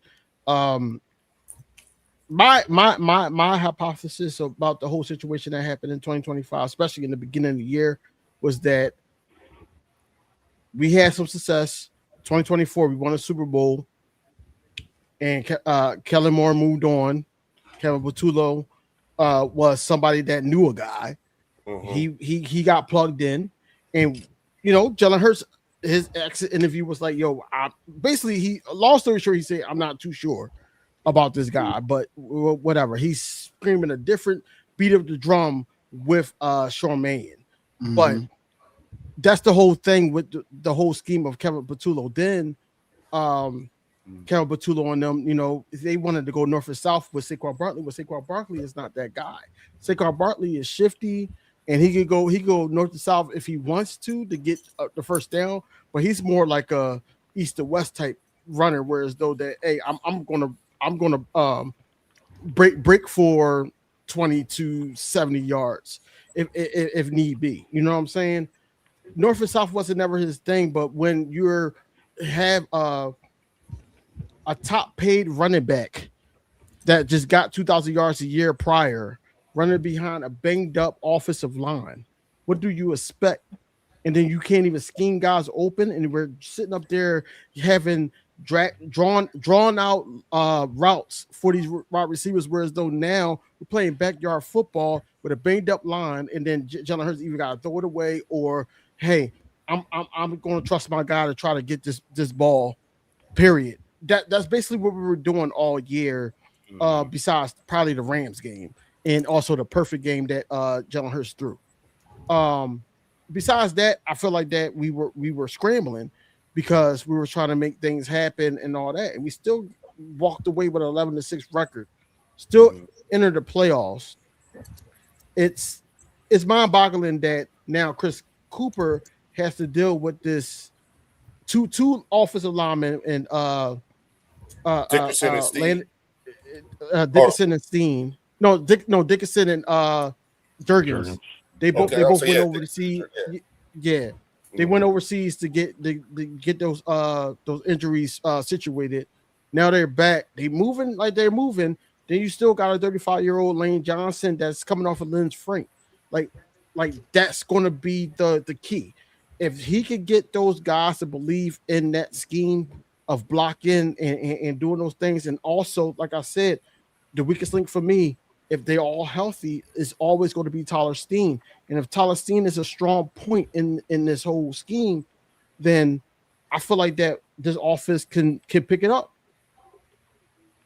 Yeah. Offense could pick it up to the point where now Tyler Steen is not the weak point anymore. And we still got Fred Johnson. We still got Mark Bell that we drafted. Those guys can rotate if a player got to come out like for a game or a series or something like that. These things matter. It matters. So it's all 17 games. That's why I said, like, a lot of people, and this is my final thought on this topic. A lot of people sit up there and talk about we are 64 games away from week 1 against the Commanders. The foundation is about to start in 18 days. We really need to buckle down and know who's going to be the 53-man roster and know that, hey, these guys are ready to go and without any hiccups. You know what I'm saying? And then who's say, because we still got to deal with joint practice. We still got to play preseason. Hopefully this is the year that they switch it up, whereas though the starters does play a couple series. During preseason. During preseason, yeah. So hopefully that, you know, we get some answers to our questions throughout from July 28th all the way up to week 1, but the foundation starts in July 28th. Yep. But you know what? I like what you said, King. That and I think that, you know, Cooper's the evidence of what he can do is just not with Tyler Steen, but I think it's going to be with like Lampkin, all these other kids that are, you know, waiting as backups, or whoever's going to be the backups, you know, for the starters. I think that's going to be key. But I think that, like, you know, Stalin had, you know, he came from the college range. I'm not really too sure about, you know, Cooper's background or whatever, but, you know, we know that, you know, Stoutland came from college. So, you know, assessing college players for him is a no-brainer. You know what I mean? So, you know, with him coming from the college ranks, I think, didn't he coach at Alabama, if I'm not mistaken? Cooper? No, Stoutland. Then was he a coach at Alabama? Yeah, he was. He coached. I think it was either Oregon. I think it was Oregon. Maybe I might be wrong. Yeah, but but he comes from that. So now, and here's how I look at it too, King, is that okay? Stoutland is gone, at least for now, right? And I think there's a possibility where he could come back, maybe as a consultant. Who knows? But I look at it as like we have 4 other little just Stoutlands too. Because Lane is still there. Miami and Alabama, bro. Those guys were raised. Those are his kids, literally. You know what I mean? So Landon Dickerson. So offensive line. It's not really. I don't want to say it's not hard to play, but I mean it's you either zone blocking or doing. These guys they know. This is not new for them. It's just a matter of them like getting through the process and them actually doing it. So, I think that the room still is a strong room, and that with the other 4 players that we got there, these veterans, all pros, to bring these other kids up and say, hey, look, this is how you do it, kid. I think that's a plus for Cooper as well. Okay. Now, one thing I will say too, as well, is there's something, and I've always thought this. I thought this last year, and I think it this year too. It's really interesting that a big portion of my excitement going into training camp, and it's what separates us from other fan bases like the Cowboys, is that do you guys realize how many depth pieces we are interested in seeing? Yeah, but we like how we can talk, like how we can do damn near an entire show and not talk about one starter. You know what I'm saying? From Daquan Wright to Holland Pierce to Willie Lampkin to motherfucking even Uar Bernard. You know what I'm saying? And the linebacker they got from Alabama too. I can't think of his name. The unrestricted free agent who played with Campbell. Is it Lawson? Yeah. Yeah, I want to see him play, bro. Deontay Lawson. Deontay I want to see Lawson. Deontay. Now I've been hearing some stuff about that kid. That's what I'm saying. Even hey, how does Jacorian Bennett look this year?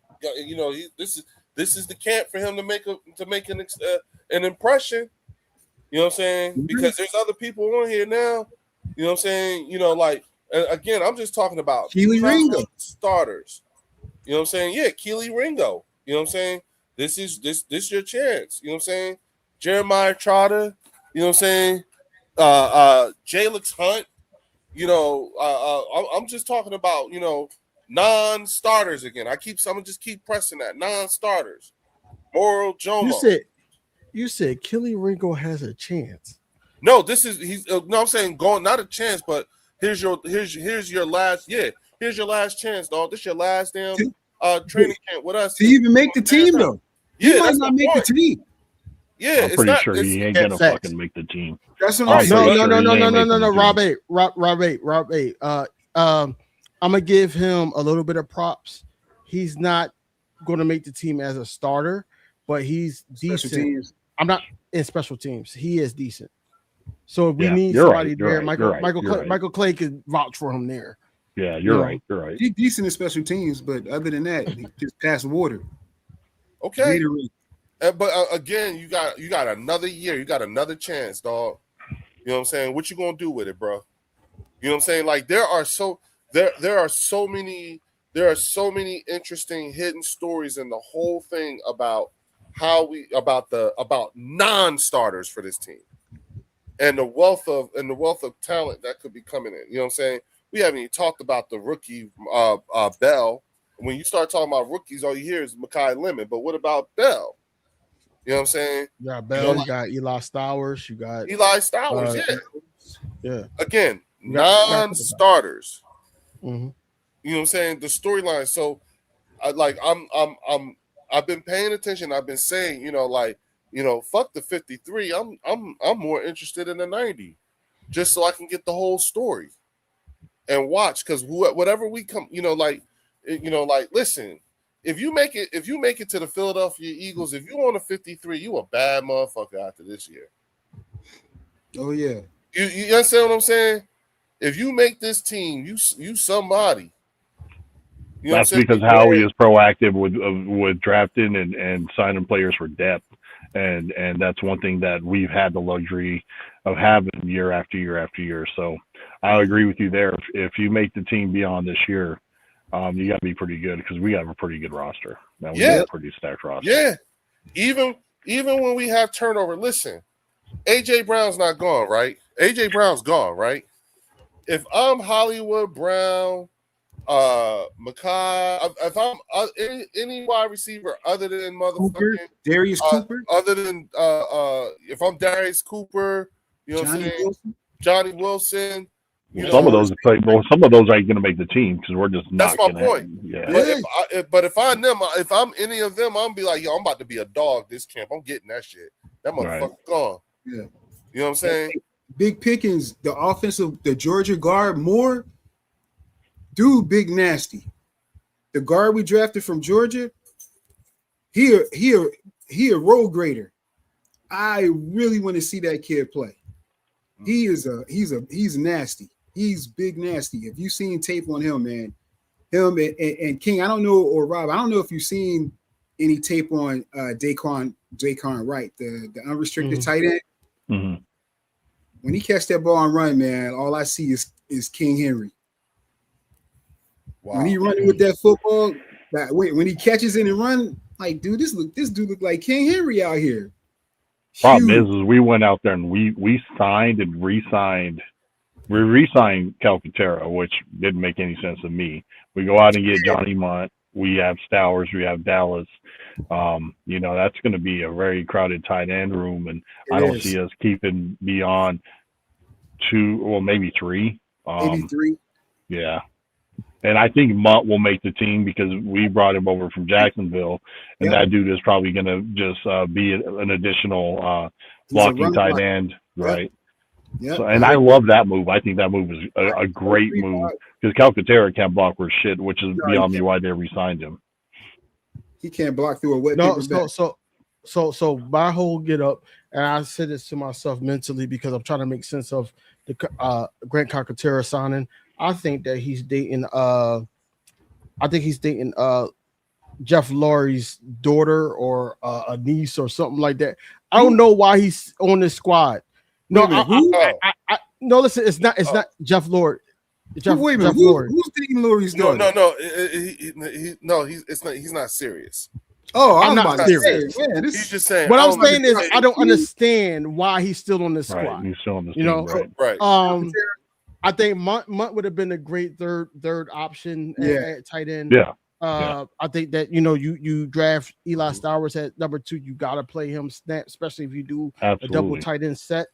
Go 12 personnel. Yep. But going back to what Leo was talking about with AJ Brown, like I know it's more so of a give me those snaps because of AJ Brown not being here and all that. But I think that besides Devontae Smith, you gotta look at this wide receiver room as a whole collective. Yeah, bro. Yeah, for sure. Around them, and you can't look at it as like in ESPN, NFL Network, and all them. They're looking at it as Makai Lemon is the replacement. He's not the replacement. No, he's the solution to the underneath. Whereas though that now he can get mismatches, he can be moved from inside to outside because inside he's going to have those mismatches with linebackers and their nickel corners and everything like that. Because it's not like it's nickel corners in there that deserve to be recognized, but it's not too many great nickel corners that can shut down a fast wide receiver. So when you get to that point and you think about that, then you think about somebody that's supposed to be a dog like Dotavian Wicks that are concerned signing him. We're like, oh, I like Dotavian Wicks, but the drops is concerning.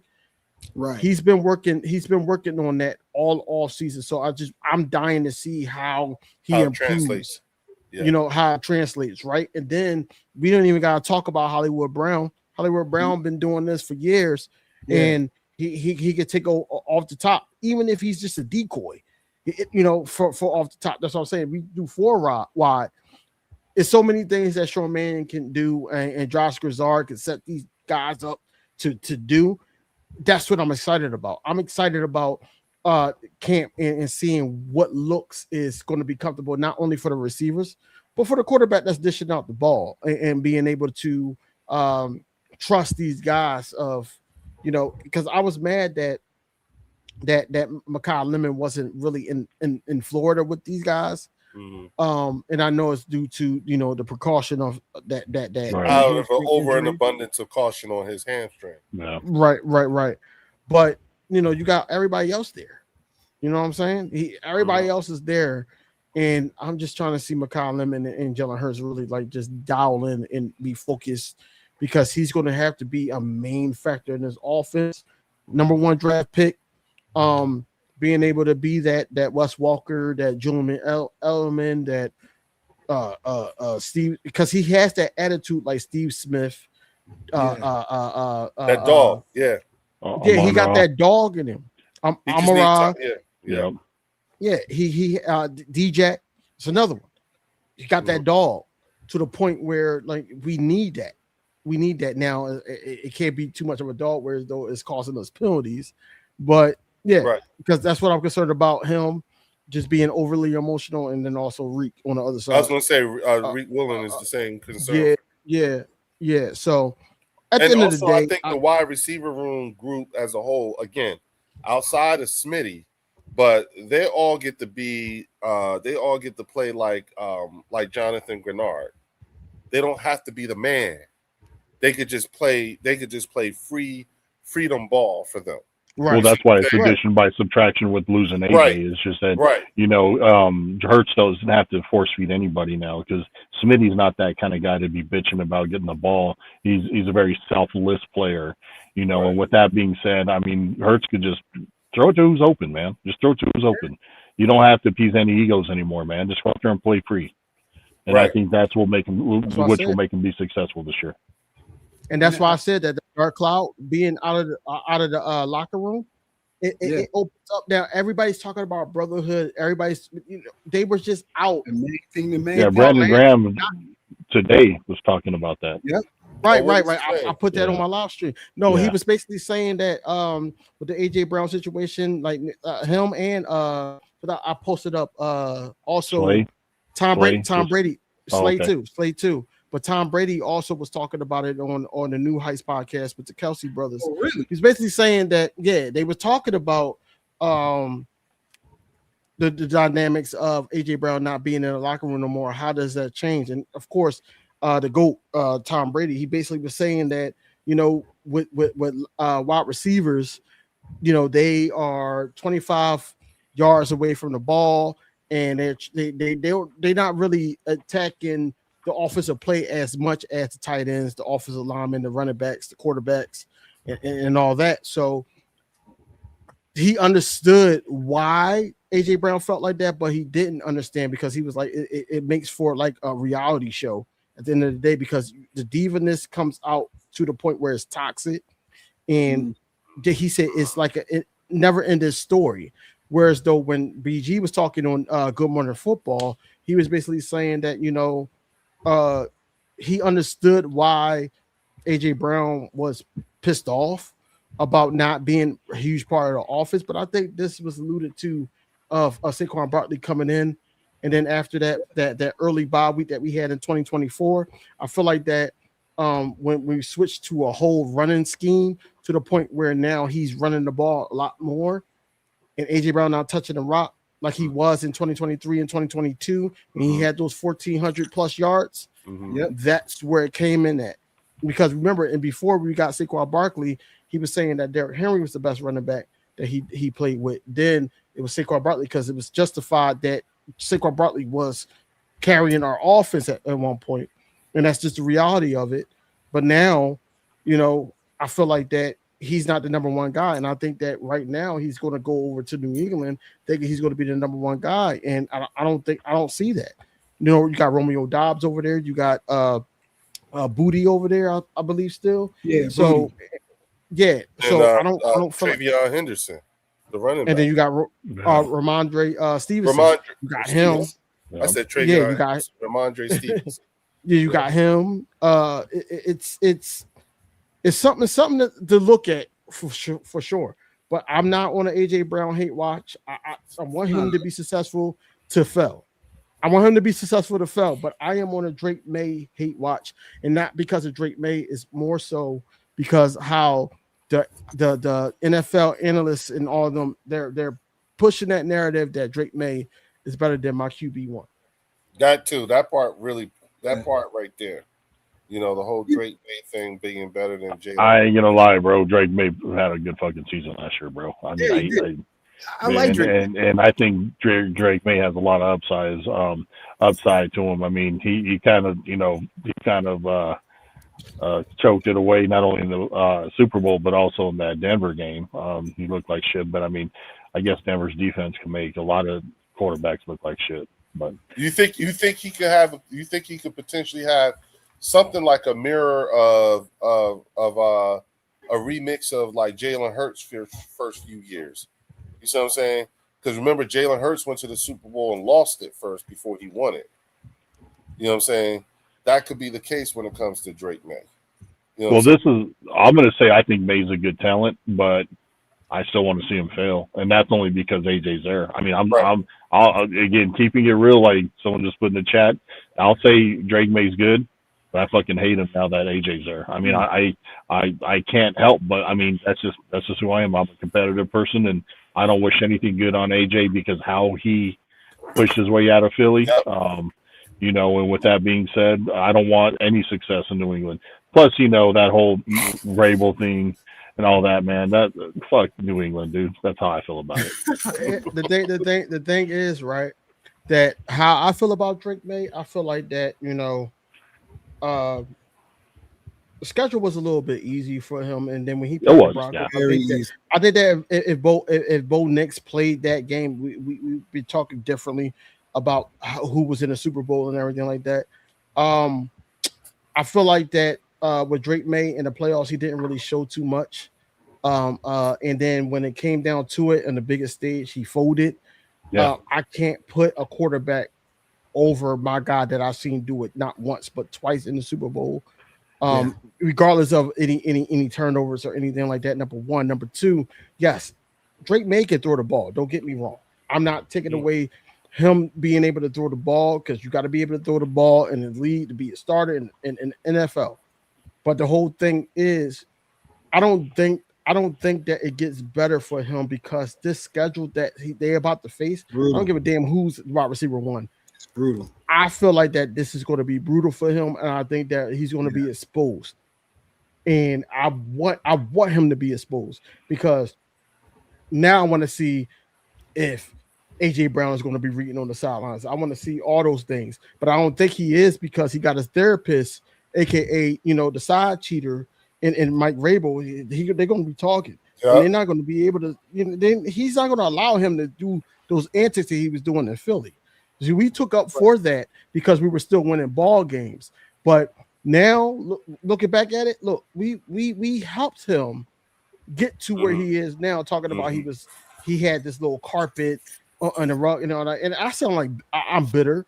I'm not bitter. It's just a simple fact that the way he went out was bad. I'm fucking bitter. I'm bitter because he let that shit drag on for a couple of years. He couldn't be an adult about shit and move the fuck on. I mean, it ain't like Jalen was out banging his side chick. I mean, he just knew about it. It's like, grow the fuck up, man. Like, move on with it. But for him to sit there and be a problem for a couple of years is what I'm bitter about. I mean, to me, if you wanted your way out of Philly, then you should have pushed your way out of Philly when you found out back then, like after the 22 season. You fucked up our 23 season. We won despite you in 24, but at the same time, it's like, grow up, man. Like grow the fuck up. That's your side chick too. Really? You're in your feelings about that? Rob A, his 51-year-old self is kicking his ass right now. His 51-year-old self is. Well, Leo apparently was really good massages. Well, it must be. No. Listen. I'm talking about because when he gets to this age, he's going to realize, I let pussy, basically, keep me from, what I could, keep me from greatness. I let pussy cloud. Right. Yeah. You see what I'm saying? And it's side pussy at that. Yeah. It ain't wifey. Yeah. It ain't wifey. Yeah. And the thing is because, actually it is wifey because wifey can't stay in Philly now after it came out. What the fuck you been doing? But it wasn't like the son was, digging all up the wifey. I mean, I see your point as far as wifey can't save face in Philly after all that. I get that, but that ain't Jalen's fault. AJ, the way AJ handled it is the problem. And that's why I said his 50-year-old self is. Yeah, you're right. You're right. His Absolutely. 50-year-old self is kicking his ass right now because when it's all said and done, he's gonna look back on this and be like, "Yo, I let pussy fuck it up for me." Fuck up a legacy, bro, because him and AJ or him and Jalen could have some good shit happen, man. He ain't gonna have the success. He might have individual success in New England because, well, let's face it, dude. What's gonna make New England even with their tougher schedule is the fact that they have two shitty teams in their division every fucking year. Yeah, they got the Jets and they got the Dolphins. They'll bang with Buffalo and probably split every year for a couple of years in Buffalo, so as long as Josh Allen's there, but they're going to be beating up on the Jets twice a year, and it's kind of similar to what, everybody, Glaze and Dak, NFC East, this and that is because we have the fucking Giants and the Commanders in our division, right. Which will make him look more formidable than what he is, and that's what's going to help Drake May stay afloat as far as being in playoff contention every year. Right. And you know who else is going to remind AJ that he messed up? His wife. Yep. All of us who are married, he's never going to give that up, Drew. Yep. The only reason she forgave him is because of that crazy amount of money. Yeah. Right. When she going to let him know. It's not even just that. I feel like that it was her that said, "Hey, we gotta get out of this situation." Yeah. King, I'm with you, bro. We gotta go ship out to Boston. We gotta go to Boston. Listen, we heard this. You got me out here looking crazy. Yeah, he embarrassed her. Yeah. AJ, Arthur, Juan Brown, you got me out here looking crazy over a massage therapist. Right. Get me out of here, bro. Plus, you arguing. Plus, you done got into it. They needed that fresh start. Yep. Hey, Drew, get me out of here, or I'm out of here. She said to him, like, "What's wrong with my fingers that I couldn't touch you to the right?" What's wrong with my hands, Arthur? Oh man. What's wrong with my hands? You understand what I'm saying? Man. Those of us married, listen, man. His wife is never. He's always going to hear that, bro. You know you could have been. You know you could have won championships with Jalen, right? You know that, right? And you know what stopped you. That's funny. So, and you know what's crazy? And let's. Here's why I'm glad we got rid of the noise, right? And here you go, Dallas fans too. When you look at players who just are concerned with stats, right? That's all the concern is. Mm-hmm. We know Jalen says what? Let the main thing be the main thing. I don't look. Yeah. Jalen don't care if he throw for 1 yard and they win, as long as they win. Because when we beat Kansas City, what's the tackle? What's his name? Chris Jones. Chris Jones. Yep. We were doing the victory formation. He was like, "Man, you threw less than what he said. You threw for 125 yards." Hey, man, shut your ass up. We won the game. Right. What are you talking about? Like, right. I don't care. We won. So that's the mentality that we have, not just with Jalen Hurts. It permeates the locker room. It permeates the franchise, ladies and gentlemen, because I don't know if you saw this, King or Art, the Hard Knocks series with the NFC East. The very last episode, we saw Rain Dakota Prescott sitting with his offensive lineman, and he was talking about stats Yep. About Matthew Stafford and how he might not be have the most yards. Not dang, man, we gonna make the playoffs next year. You know what I mean? And they were 7-9.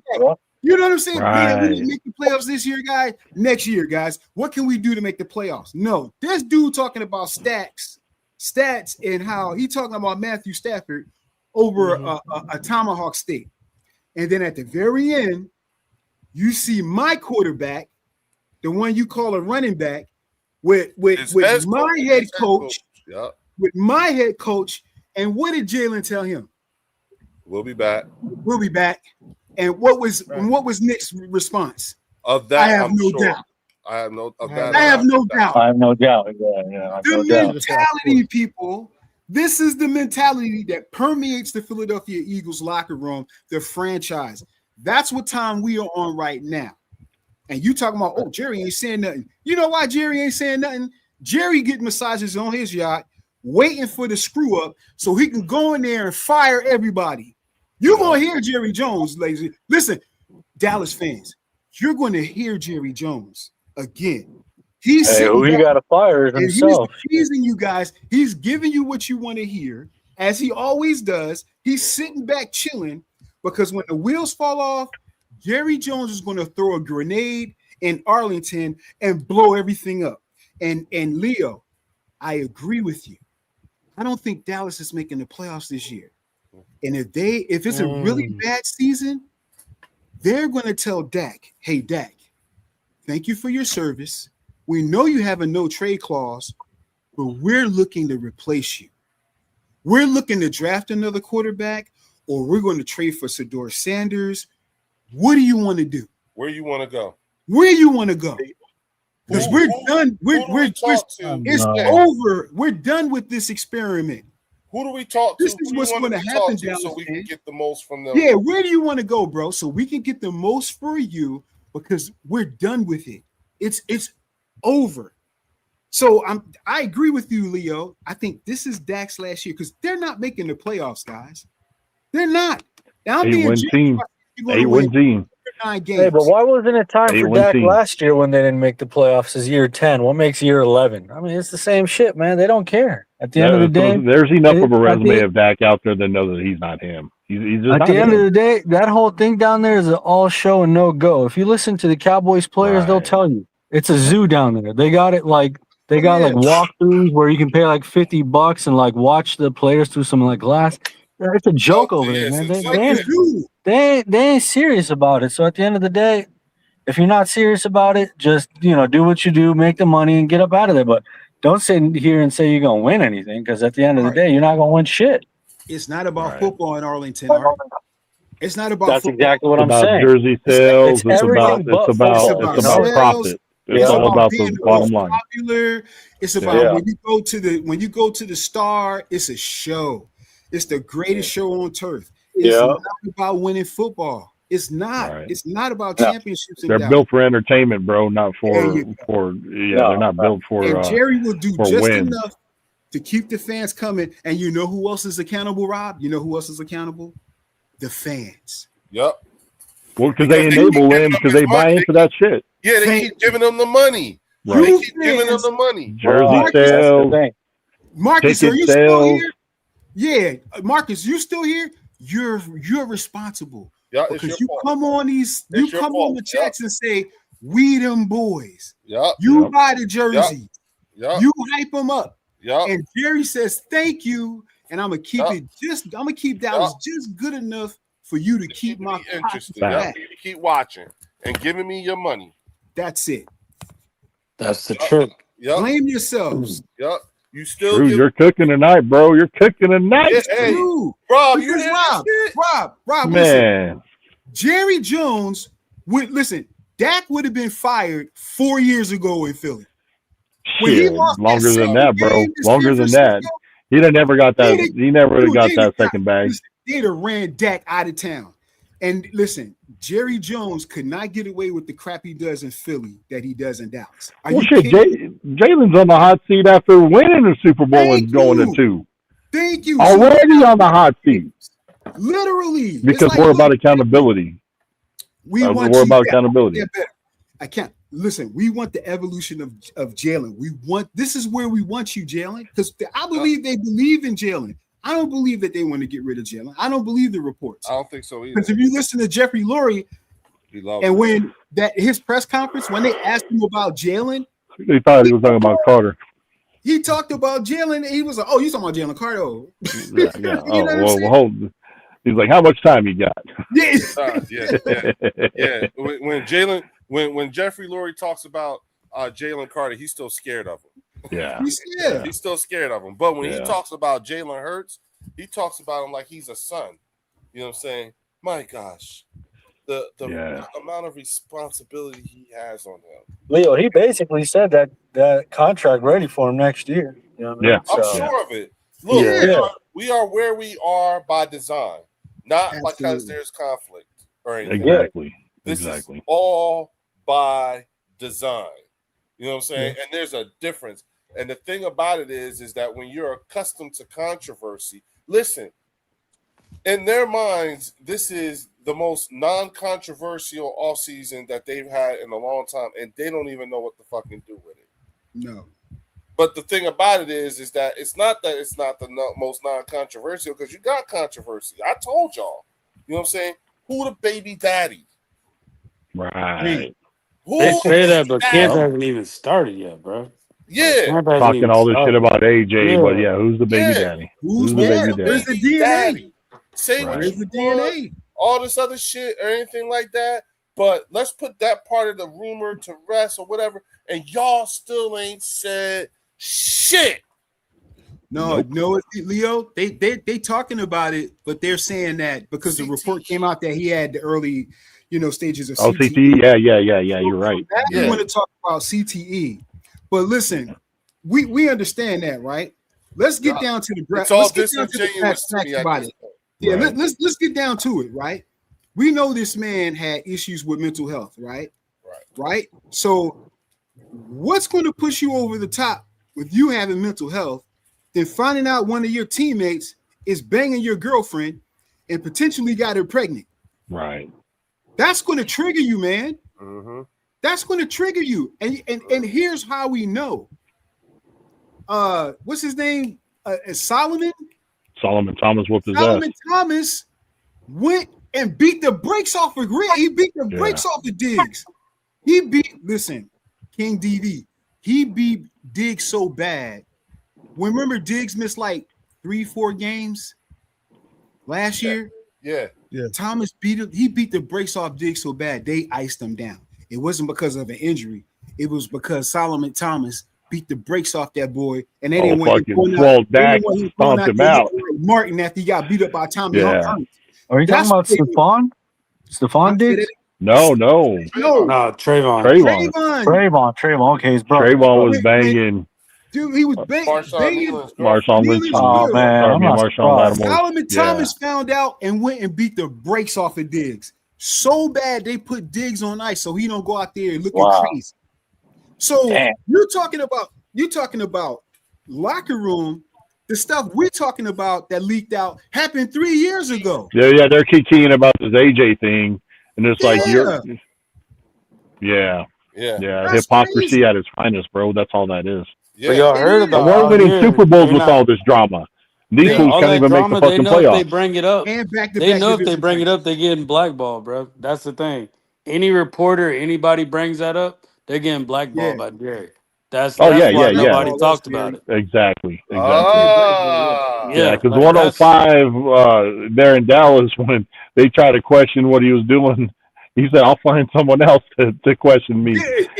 Don't be questioned. That's what Jerry's about. They know what happens out there. That's the type of power he has. Jerry Vicious. Yeah, and they had a lot of stuff that Dak does out here too. They had a lot of stuff that he does. He banging these strippers and all that. We know he'd be free. Even 2 years ago, that year we won. That year after we went to the Super Bowl, Dak Prescott had a whole case on him, bro. Hey, but you know what? You know what Dallas fans will say, because I've heard it. I don't care what Dak does off the field, so as long as he wins on the field. That's the shit. Not either. That's the shit you hear them fucking saying. Like that's what you. But AJ, kiki and this, kiki and that. But I don't care what he does off the field. Hey Rob, you know who said that? Yeah, some sweet old lady who.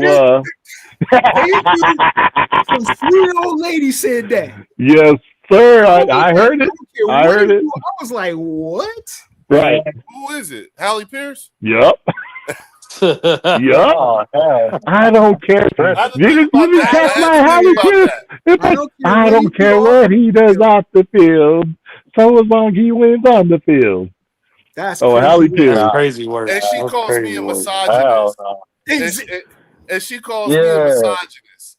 You see what I'm saying? Hypocrisy at its finest, bro. Hypocrisy, man. Like, it's crazy. Come on, man. Come on, man. There's something wrong with these people, for real. Something ain't right with these people. See, that's the thing. When you want to win so bad. When you want to win so bad. Thirsty for validation, bro. They want to win at all costs. Now, you know what? I think is I'm gonna get her Tanya Harding jersey. Dallas Cowboy Tanya Harding jersey. I'm looking at the Giants, guys. And I'm looking at the Giants, and I'll just say this: they have a solid defense. Their defense is better than like that. No, front seven. Okay, I was about to say. I don't know about that secondary. Yeah, their first seven is, and they added Arvell Reese. I like that. Right, I like that. Yeah, but Malik may not play. Did you see he won't be ready. He won't be ready until like week 6 or so. I got you. But do you need Malik Neighbors against that Dallas secondary? Do you really need Malik Neighbors? No. Against a Kobe Durant? Like a what's his Ravel? But here's the thing. Wow, man. Here's what I'm saying. Elite. Malik Neighbors being ready by October may actually be the very, very best case scenario. People don't realize how bad his injury actually really is. Well, that tight end might end up cooking Dallas. Yeah, that's the point. I'm saying. Yeah, Isaiah Likely. Yeah, dude come from Buffalo. Yeah. That's a smart move by now. Yeah, that was a smart move. Dallas could lose that game. Dallas can lose a game. We'll in fact, if you recall a couple live streams ago on here, I said that. I said Dallas, they're not fucking losing to New York week 1. Yeah, listen. Look, we are all susceptible. If there's a game to steal, it's the first game. It's the first 2 games. Yep. If you're going to steal some games from a team and everything like that, it'd be them. And Rob, you're 1,000% right. You know what I'm saying? It could be. It'd be funny as hell, but I wouldn't be surprised if they actually lost to New York. You know what I'm saying? Right. Now, as far as us and Washington up. But they got is Cam Scatterby coming back? Or is he still injured? Yeah, he's ready. He got the he's ready. He got the helmet to hair now. Like, he got the condom on his head. Yeah. You look like a real dickhead.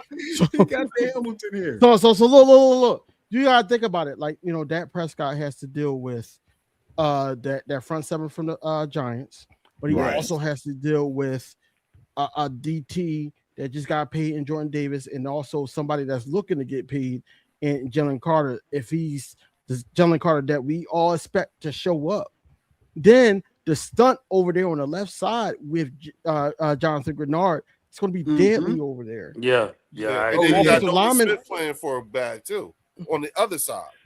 Nolan Smith will be cooking against Steele anyway, because Steele can't pass block for shit. Nolan Smith going to have to choose his side, because if you're on that same side that you were on in your recent years, that left side, and he'll be going with Guyton. Yeah, he'll be going against Guyton. Right. Yeah, you're right. So you got to pick your side. You got to know where you're going to go, because this guy's getting paid in Grenard, and then a lot of people are saying, it's up against Jilix Hunt, who's also in Las Vegas right now with the rookie that we just got. He's at the camp. Yeah, they're doing the camp. SAC camp or whatever like that. Yeah. The defensive end. He out there with Von Miller now. Yeah. Mm-hmm. Oh, you mean the next D-Law in Dallas? Because someone just put a video out saying that. Now Von Miller could be the next D-Law. Stuff. No, Did you see that shit? Yeah, I saw Yeah, that. I seen it. Come on, man. Yeah, he Stop can't it. Stop it. Look, Bro, he old as hell. Get some help. Stop. Get some help. Hey, you saw that though, right? You saw that video? No, dude, I saw it. I saw it. But King, you saw Holmes' video because Logan sent it to me. Did he send it to you? Yeah, he sent it to me too, bro. Okay. But look, Dallas has a very good interior offensive line. Their interior line is solid. It's solid. Yeah, it's all right. Solid. Yeah, it's good. Solid, right? It's Tyler Smith. Tyler Smith is top 3 guards in the league. He's a monster, right? BB's good. I like Booker. Booker could take a step back because of his sophomore year or whatever. But their interior is solid. Their tackles, soup sandwich. Yeah, absolutely. How do you feel like their O-line goes up against our D-line? I like our O-line. I like our D-line against them. Because I want to see Jalen Carter healthy going against Booker. Yeah, Jalen Carter healthy. I got to see, healthy, because last year his shoulders were bothering him too much. And Booker got the best of him last year. What about the Giants D-line? No, wait. Scratch all that. Just to piggyback over what Rob A said, and Drew agreed on. I want to see Jalen Carter not dealing with Spitgate. Who? Yeah, exactly. Spitgate. Big gate? Yeah. Right. Keep your head in the game. He ain't gonna do that. He's trying to get a contract now. He's trying to get a contract. For a bag, dog. He learned from that. This is that was the only year he could do that. That got way overblown because who he is.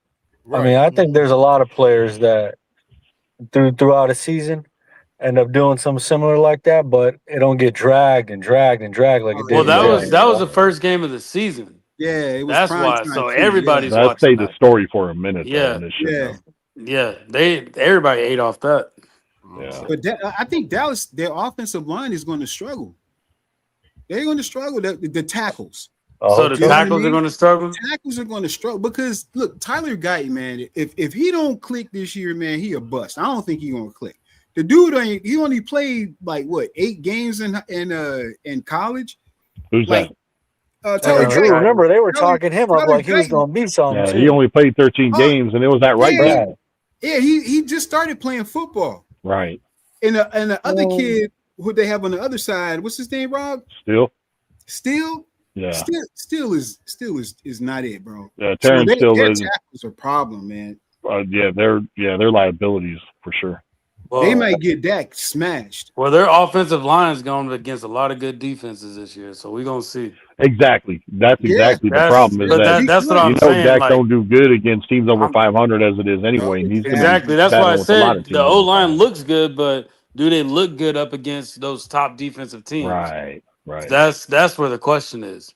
And Washington's defensive line ain't no slouch either. They got some players. They got some ballers on Washington on that line, bro. They're not as deep or as talented, but they got some players. They got some ballers on there. Well, their real test, I think, is going to be in week 3 when they bang against Baltimore. And they have to get run over for probably about $150 when King Henry stomps their ass out. He gonna put Overshown in his back pocket and like, come on, son. Yeah, he gonna fumble twice though. I hope not. I hope not. No, we don't play them. No, we don't play. We don't play Baltimore. So Dallas is the only ones that got to play them this year. Yeah, I think we play the Steelers instead.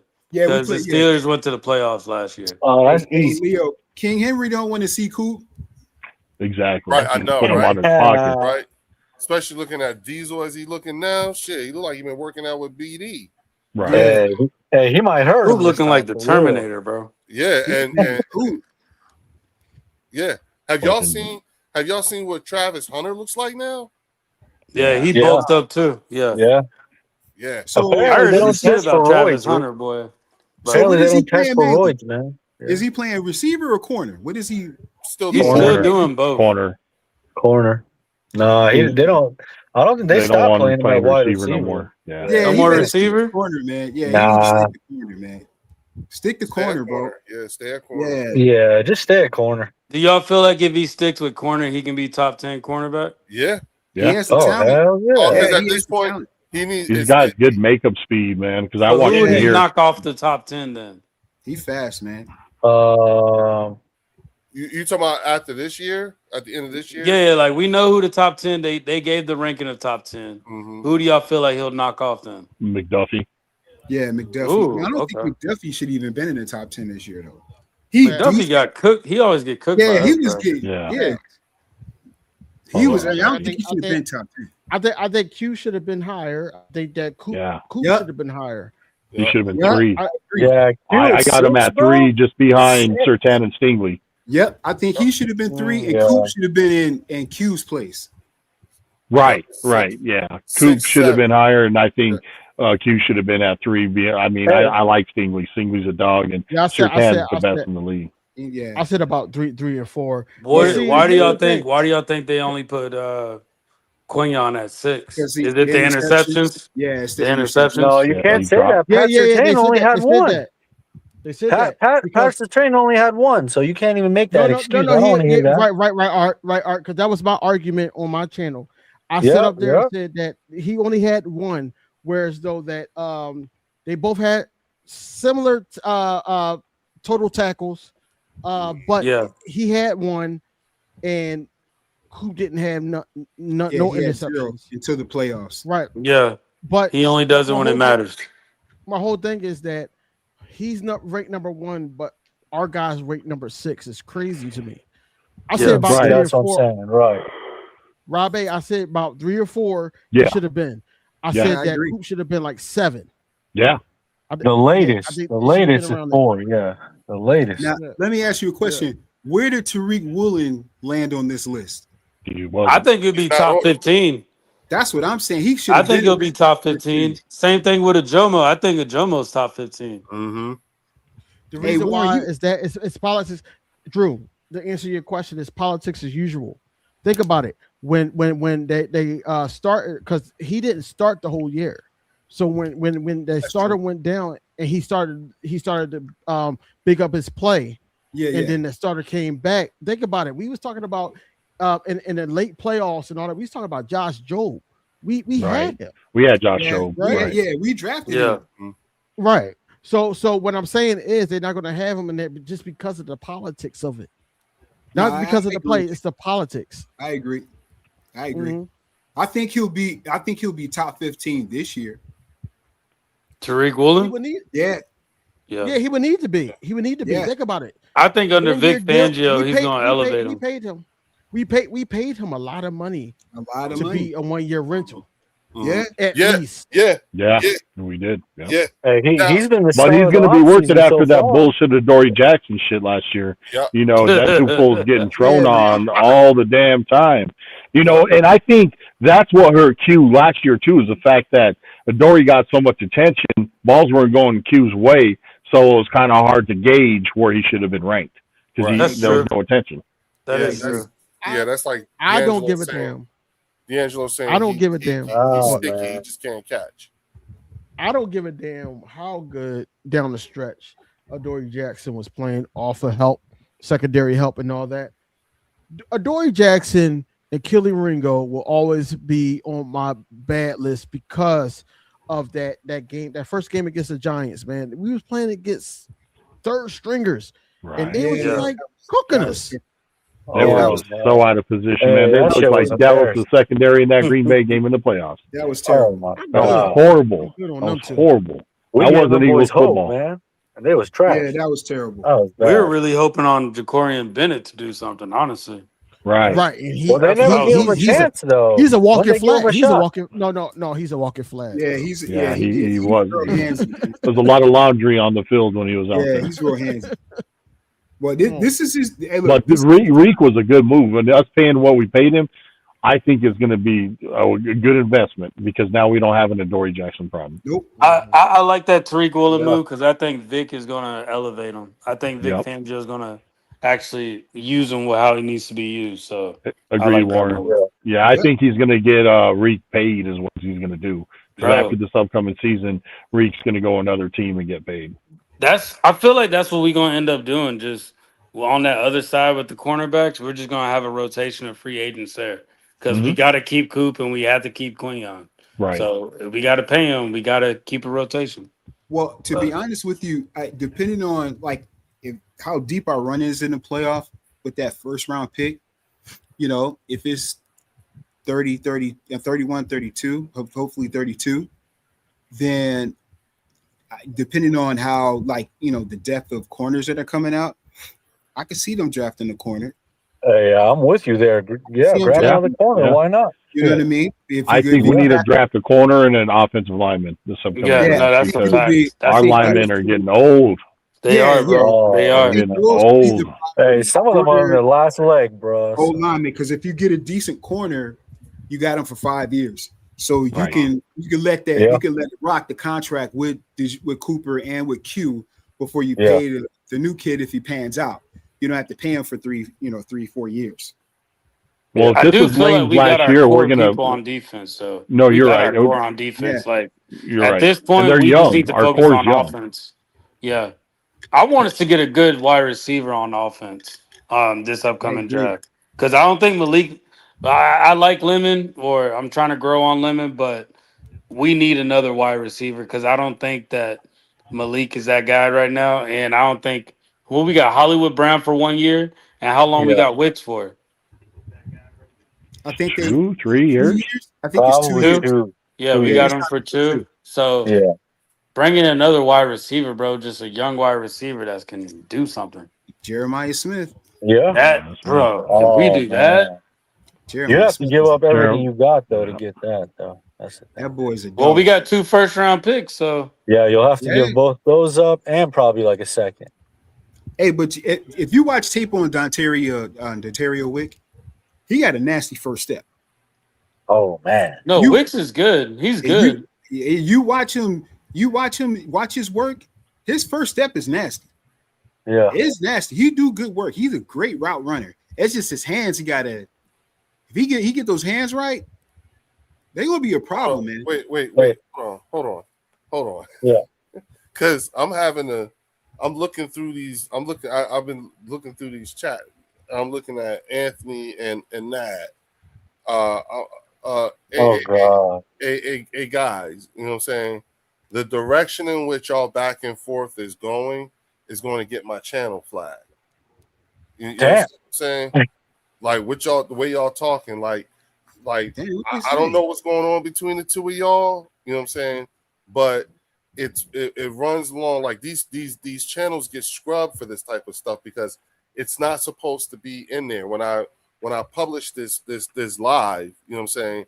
The kind of conversation you two are engaging in can't be had on here. I had to go back, you know what I'm saying? All right, thank you. You know what I'm saying? Thank you, Anthony. You know what I'm saying? Like y'all now you gotta go, you know what I'm saying? No, you good. Just like it's I don't know what's up with y'all too. It's just football, bro. It's just fucking football. But if they scrub my channel and they see that this was going on and I didn't address it, it's gonna fuck with me. So that's all. You know what I'm saying? Yeah, Anthony, go ahead, bro. I'll see you on Tuesday. You know, you can come back here on Tuesday. You know what I'm saying? You two Nad that way. And I'm not telling you to leave just yet. I'm just saying, you know, now that Anthony's gone, take a bit chill out. Yeah. I just had to, like, the reason why I was so quiet because I had to scroll. I was like, wait a minute, what the fuck did he just say? And I had to go back and read and I'm like, who was he talking to? And that's when I realized. Yeah, I was trying to figure out who in the hell was going back and forth. I knew, you know, they were, but I didn't know who it was. I would have. Me neither. It took me a minute to figure out, and then I saw it. You know what I'm saying? Yeah. Sorry for being so late, but again, you know, appreciate you, Dad. You know what I'm saying? Say what?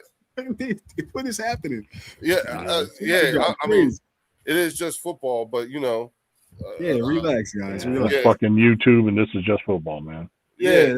Football, man. Yeah. And we're family here, man. We could agree to disagree and not have to go to blows. We know what Nad is about. We know what Nad is. Yeah. You know what I'm saying? So, Logan said, I do nothing. I'm more scared of Logan than Nad and Anthony put together. Don't play with Logan, It's man. those crazy ones you got to worry about. Logan, Logan hopping that Mustang and come get you, boy. You gotta look out, man. Run your ass over. Old Mustang Yeah, Logan will fuck you up. Yeah, Logan come with that Mustang. Look out, man. Hopping that Shelby Cobra. I get what it is. Anthony don't like the way Nad talks about Jalen Hurts and the team. That's what it is. You know what I'm saying? You know, Anthony, it's cool, man. That's the point of the bird section. You know what I'm saying? The thing is that you can say whatever you want. Just don't be surprised when someone says something back. You know what I'm saying? Which is what you're doing. It's just that what you're saying Bruce back. better shut up, fool. You're dumb, dude. Yeah. Bruce is crazy, man. You know what I'm saying? Dude, Bruce better shut up, fool. You know, I ain't gonna tell him. I ain't gonna. Oh my God! Yeah. I can't believe you said that shit, Bruce. Come on, Bruce. Bruce is crazy. Oh man, you got me in tears over here, Bruce. You stupid fool. That's oh man. Hey, Bruce is stupid, man. Nah, come on, man. He's up. Me. He's up. He came at my neck, so I'm on that. I got you, bro. But it's only typing, bro. It's only typing. It's not typing. You're typing words, bro. Yeah, Twitter fingers. Come on, man. Yeah, you're typing words. You're not. Yeah, come on.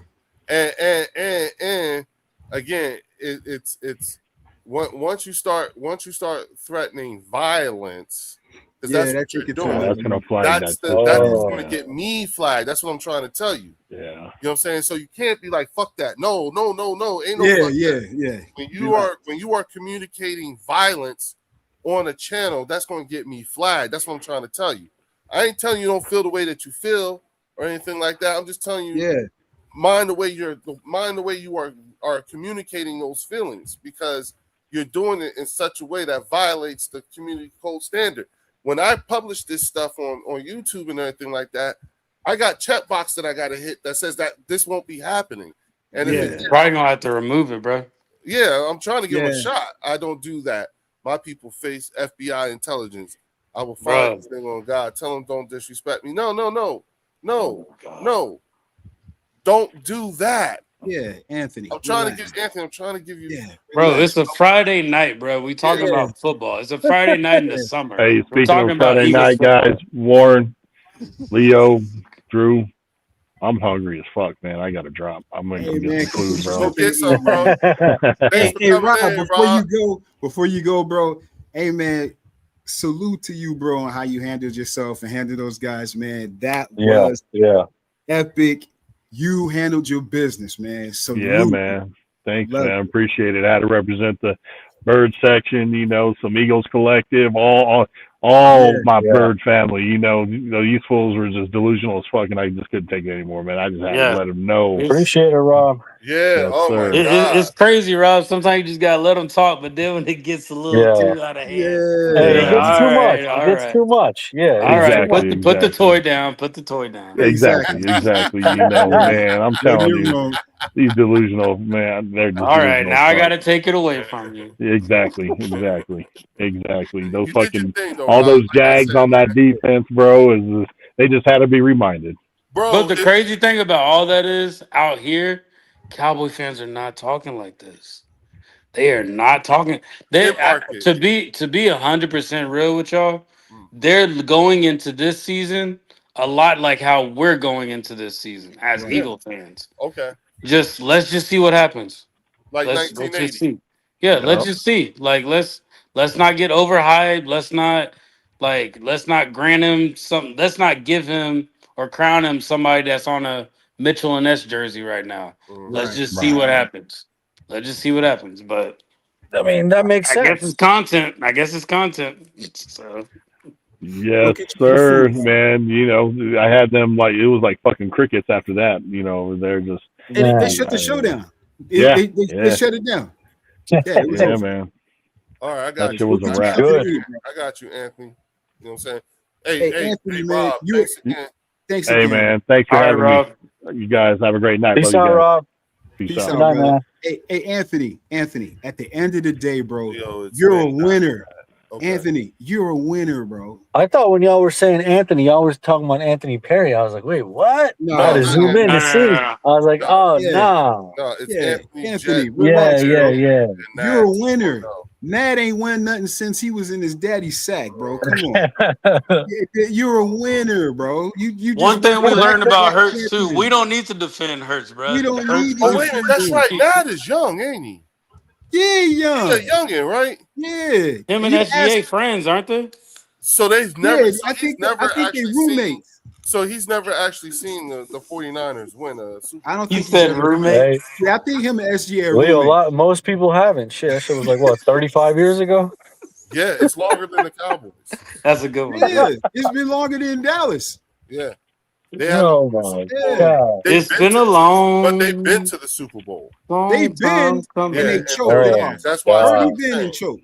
So, they got Yes, that's why. them It's and not the Dallas same. have that in common. They're chokers. You know what I'm saying? So Well, Anthony, what is- relax. You're a What is champion, bro. Dallas's? What is Their Dallas's? time was in the 80s, bro. It was the 80s and early 90s. That was their era. That was it. They I was had there, it. yeah. Like that, they had it at that point. They had their I run. think they just need to understand that this is just our time right now. That's it. Yeah. I'm sorry you weren't born then. I'm I'm sorry. sorry, Ned. Like, I'm I'm sorry, sorry. bro. Yeah, I'm sorry, your but dad at the didn't end of the get day, started. you got to just we got anointed right now. It's Yeah, our time. hey, Anthony, it's your time, bro. You're a champion, back-to-back division champion. You won a Super Bowl. Nad can't say that. Nad probably wasn't even on his mom's tit when they won the Super Bowl last time. So come on, bro. Yeah, Like, but see, Anthony. Here's the thing, though. Here's the thing, Anthony. What you got to understand is that the way you are reacting to Nad's trolling and everything like that is what is I can't have that because it takes me from being on the bird section. That's the whole point. The whole point is for people to be able to talk slick or what have you. Yeah. You know what I'm saying? Because when their team wins, you know what I'm saying, or is losing, they also got to stay in. They got to stay in here and take that. We did it all last year. You know what I'm saying? So I want people to be able to come here. You hear how Marcus is. You know what I'm saying? You hear how these guys are. You know what I'm saying? That's the whole point. It's the shit talking. It's the being able to speak freely, but respectable to it. You know what I'm saying? Don't get baited like Jalen Carter did. Yeah, bro. they trying to Don't get baited. Don't get that's You know all that's happening right now. Right now, it's just the off season. Everybody's playing. Yeah, everybody's wound we up are tight. 18 days away from training camp. You see what I'm saying? That's the whole point. That's what makes the bird section so much fun. And also, Anthony, it is the reason why I don't have not one mod. Nobody on my channel. Nobody. No mods. Drew. Everybody Warren, speaks freely. Nobody has a mod. Nobody can, because I don't want anybody. I wanted to be the only person who can silence somebody. Yeah. You see what I'm saying? Because moderators have I've been on other channels where moderators have a way of getting in their feelings and muting people and blocking people. And they do it off emotions, not logic. Yeah, they do it. Yeah, you know what I'm saying? Hey, can we highlight Nad's last comment? Anthony, can we highlight Nad's last comment? No, not that one. The one where he said he never seen one. Not that one. The one he ain't never seen he one. said not that one.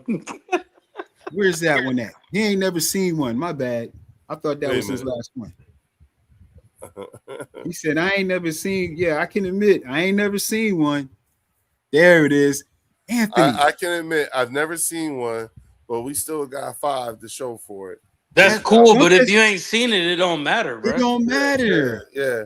That sound like Wade Walker. It's an effect that it gives you. You just like Walker Wade. Yeah. It's an effect that it gives you when it happened. It's an effect that it gives you. Like when we live, like I hate to bring up something bad that happened, but there's a feeling that it gives you and gives the people around you when those things happen, whether good or bad. The fact that you didn't experience that, what's up, it don't matter. Yeah, you sound more like a bandwagon jumper. Yeah, exactly. So see, Nad, him and SGA roommates cutting each other's toenails. They don't know how they don't know cutting each other's hair, giving each other haircuts, combing each other's hair, braiding each other. Yeah. They don't watching know Love Island together. Yeah, sharing the baby oil. the The baby Vaseline. oil. They don't, you know what I'm saying? They don't know nothing about winning. This is, you Y'all gotta wildin', look man. past Y'all this. wild. Drew said using the same Exactly. toothbrush. Oh, God. If I ask Logan Motorsports, how many championships have you seen? He can tell you, I've seen 2 of them bad boys. Well, not even that, Drew. What did it feel like at the parade? Yeah. Yeah. I can ask him. You know what I'm saying? What did it feel like at the parade? Oh, it was cold that day, but hey, Oh, I man. was so throwed off. Did they even throw parades in the 90s? I don't think they did, if you want to see. Oh, they the one. did. They did. They did. Oh, Yeah, and they San did. Okay, Fran, it was probably When, mixed in. It was probably mixed in with a gay pride parade. You know what Bro, I'm saying? I was there You for know, all of that. Yeah. I'm gonna tell you, I was Yeah. there for Julius Irvin's parade. Oh, man. Jay retired. Remember that? Yeah. Oh, wow. Remember that? bro, Cowboys were so loyal to like Cowboy fans were so loyal at that time. When Jerry Jones fired their head coach that won them those 2 Super Bowls, they had a parade for that coach. Yep. Oh, Jimmy Johnson. Yeah, no. No, you When talking about what's when his name? With the hat. What's his name? Yeah. Oh, Tom Landry. Yeah. Tom Landry. they had a parade for Tom Landry, bro. When Like, the Jerry fans was Jones fired him. pissed. The fans was pissed. They hated that. If you watch the documentary, they hated Jerry for doing that. Yeah. They hated Jerry for doing that. So But- Anthony, relax, bro. Don't, Nat is harmless. Nat is harmless. Should we throw a parade for Nick if we win 2 more Super Bowls with him? Nah. Nah. I'd look at moving on from him. You'll move on from Nick? Nah. No, I'm just playing. I think Nick is, when you really think about it, fellas, the way that he if went it wasn't 2 for more? Jalen Hurts and if it wasn't for Nick, we probably would have crashed and burned with all that drama going on. Keeping the main thing, and can't be great without the greatness of others and the culture and all that stuff, bro. Like, we probably wouldn't have won that Super Bowl if it wasn't for Nick and Jalen. Because remember, they tried to put the whole thing on Jalen Hurts, so he could have easily came out and be like, nah, man, AJ got all this freak stuff going down, and that would have just destroyed the whole thing, because then it would have been AJ and Jay.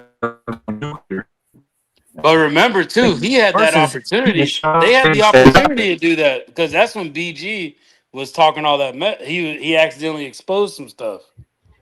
When BG accidentally did that, that was that same He year. had the opportunity to change it up, but he chose to be like, man, we're just going to keep focusing on the next game. I truly think that Jalen Hurts is somebody that when he's going through something, bro, no matter how old he is, he calls his pops. Oh, yeah. He calls his pops for advice on how to move. On how to move on certain situations. Like, that's like I'm pretty sure that's how he moves. Like when stuff like that goes on, and sometimes it just let it'll all go away. Just show Pops retired. He just retired too, so he about to be around. Just to retire, yeah. Well, and I'm just saying, also look at the people that pour into him. Michael Jordan. You know what I'm saying? Oh my God. Michael Jordan is his mentor now. There can't be anybody better, literally. Yeah, but I feel like he goes to Michael Jordan, Tom Brady, and all of them because he's like, all right, I've gotten to that mountain. What do I do to stay on top? You feel me? Right. Like, how do I stay on top? But I feel like when that's another mountain, right? Yeah, like I feel like when there's controversy and stuff like that, I feel like his parents is his best support system at the end of the day, and his sister. Yeah, because he's close to his mom's too, bro. Yeah, like very close to his mom. Oh man, there was a time his mom's it was during the season. Jalen pulled up just to surprise a fan, bro, for his mom's. Didn't he go to a prom or something like that? I don't think he went to the prom. Yeah, I think he visited a kid at their prom because or something like that. I can't remember. Like a send off or something like that. Yeah, something like that. Okay, but you know what? Like, look, Jalen. This is why I didn't believe the whole crap when they were saying like, Jalen is uncoachable. A woman doesn't listen to coaches. Like the dude's dad is a coach. You expect me to believe this man doesn't listen to a coach? Like, come on, bro. I don't think he's not going to listen to any coach. Push back. I believe he'll push back. Like, I'm sure he gave Kevin Patullo pushback. You know what I'm saying? But not to listen just like be outright defiant, like I'm not going to do it. I don't see that in Jalen. But You know I what I do mean? feel like even though they said that issues with Jalen Hurts and AJ Brown, I do think when they went off the radar and they did their own thing, I think him and AJ, that's when they probably got together and they're like, "Yo, let's just do this instead. We're Yeah, gonna run this play instead." Like that's one thing I do feel like they did do together. for sure. But it's gonna suck. It's gonna suck without AJ Brown, bro. But I truly think like I know everybody's talking about Wicks. I'm looking at Hollywood Brown. I think Hollywood Brown's gonna turn up. This Especially in the Yeah. middle of the field, Warren. Yeah. The middle of the field. the Yeah. middle of the field, bro. The deep ball, like everybody say he's not fast anymore, but No, he's in the fast. NFL, bro. He's fast. He's And fast. and Lemon has game speed. He's not like Hollywood Brown fast, but I was just watching some tape on him, college tape, and you know what I like about Lemon is that he will go get the football. Like you're not gonna see many like body catches with him. Man. He goes and gets the football. Like Yeah, there's he something kind of can catches get. like Devontae a little bit. Like he'll put his Exactly. body on the line to Yeah. Yeah. catch it. Yeah. Like he puts his body on the line. So that's one good thing. Like he played Like I Pittsburgh said, in reckless abandonment. yeah, like we got weapons. It's just Oh yeah. are we going to be able to use them the right way? That's it. That's all it is at the end of the day. Yeah, Like I just want to see them utilized, bro. Like Yeah, I think so. it's definitely going to look different, but I'm just ready for the season to start, bro. We can talk to the cows come home, but damn, I'm ready for the season to start, bro. you said that's why. But I still feel like this has been the fastest off season ever. Yeah, because we doing things like this, bro. We doing Yeah. things like this. This Yeah. what makes it go by fast. Yeah. And it's gonna be more enjoyable once the season starts too. Yeah. Well, look, y'all, it's 12 o'clock here, midnight, you know what I'm saying, on a Friday night. And we got a bunch of people in the chat. So please, y'all, I'm about to shut this down. You know what I'm saying? I think we've gone good. I think this has been a good amount of time. You know what I'm saying? Yes, sir. You know, and I want to start with Art. You know what I'm saying? Why don't you give us your last word, big dog?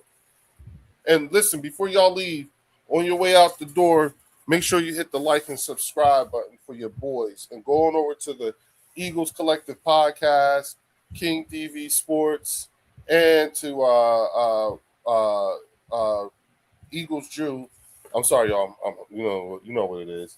And make sure y'all sub up and make sure y'all hit the like button over there for those guys too. We got to get our watch hours up. We got to get our our subs up. We're gonna be doing a lot of things. And also, hey y'all, listen, y'all do realize like I'm excited, like you guys with your channels have me more excited about this upcoming season. You know what I'm saying? Yeah, man. Things that we could do. It's because I think our channel memberships are going to go up once the season starts. Oh, definitely. I'm close to 100 already, man. Yeah. So Art, go ahead, give me your final word, bro. Take this out. Man, at the end of the day, I think the expectations over here are so much more different than some of the competition that they're expecting playoffs. We're expecting at minimum NFC championship, or it's going to be another season we messed up. Not because we're like hungry fans that are just like desperate for wins and we don't care about nothing else. We just know that the team we got right now has the opportunity of winning multiple Super Bowls, and we don't want to look back in 10 years and be like, oh, man, that team, they could have won 3 or 4. We want to look back and be like, man, that team won 3 or 4. You see what I'm saying? Sir. So that's the difference with that. And I think this reminds me of that coming into that 24 season where everybody is bulking up. Everybody's looking at it like, man, last year was a bad look, and a lot of them are going in just like going into 24 needing that money. So you know what happens in those years that you're going to get most people's best ball. Now, sometimes afterwards, Uh-oh. Did we lose Art? Yeah. Us on defense, couple of them do that on offense. We're good to go. Okay, that works. Don't say that, y'all. Drew, go ahead, man. Give us your last word, bro. Yeah, you know what? To piggyback on what Art said, I know last year one of my biggest disappointments was that I felt like the Eagles that team underachieved. You know, I think that last year was a golden opportunity for the Eagles to go back to back. I think if we had like a somewhat decent running game, I think we could have won the Super Bowl again. And I know I felt disappointed.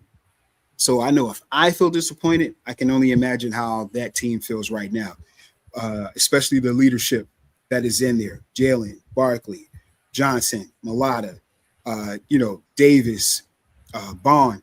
I know that now that the distractions are gone, I'm excited and I'm looking forward to seeing how this team develops. Going into year 3 with Vic Fangio, with some of the veterans and the young players, I think they're going to hit their stride. And like Warren was saying, Woolen, I think this defense is going to be shut down. It's going to be good. And I think, I'm expecting the offense to struggle, just a little bit before they can get their feet under them. But if the defense can hold them down, because you don't score points on the Eagles. You don't. We average like 19 points a game. So I'm really excited about this year.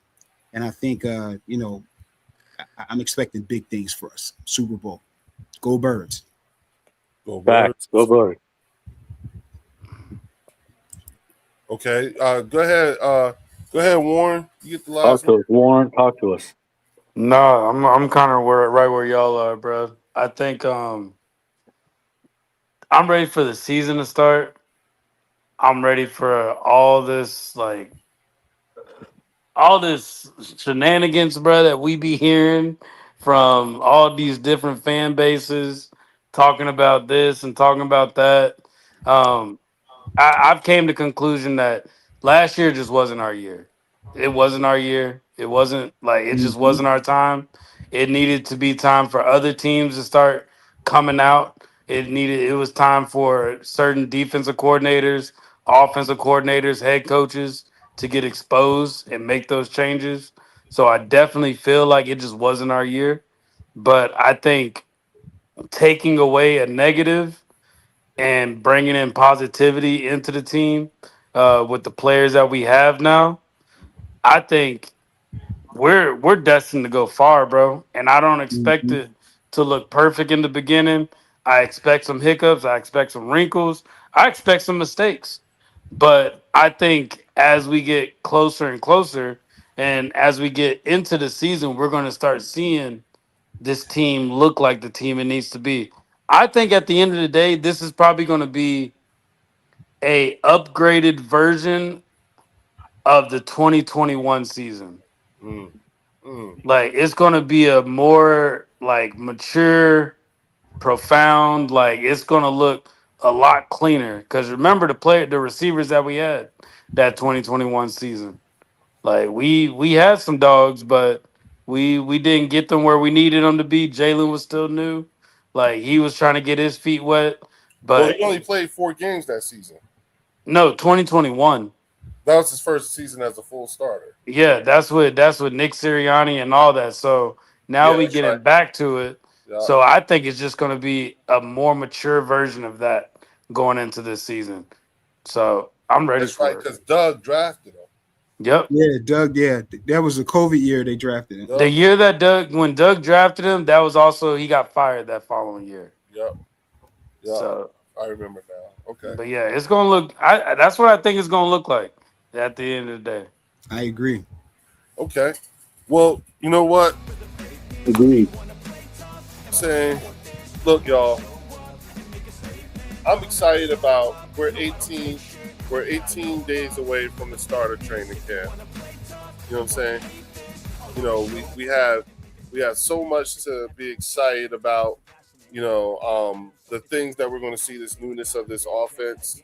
You know, the the way things are going in terms of positioning, we're not as bad off as there are some out there who would want you to think. You know what I'm saying? And so, that being said, we have a luxury. We have a bit of a luxury with the GM that we have, because there's something to be said when you're a fan base that has a supreme confidence in your GM. You know what I'm saying? That's what the envy is for. Having a supreme confidence in a GM and front office who is constantly looking to get better and constantly thinking about things and ways in which they can make this team not just be good for this year, but for multiple years.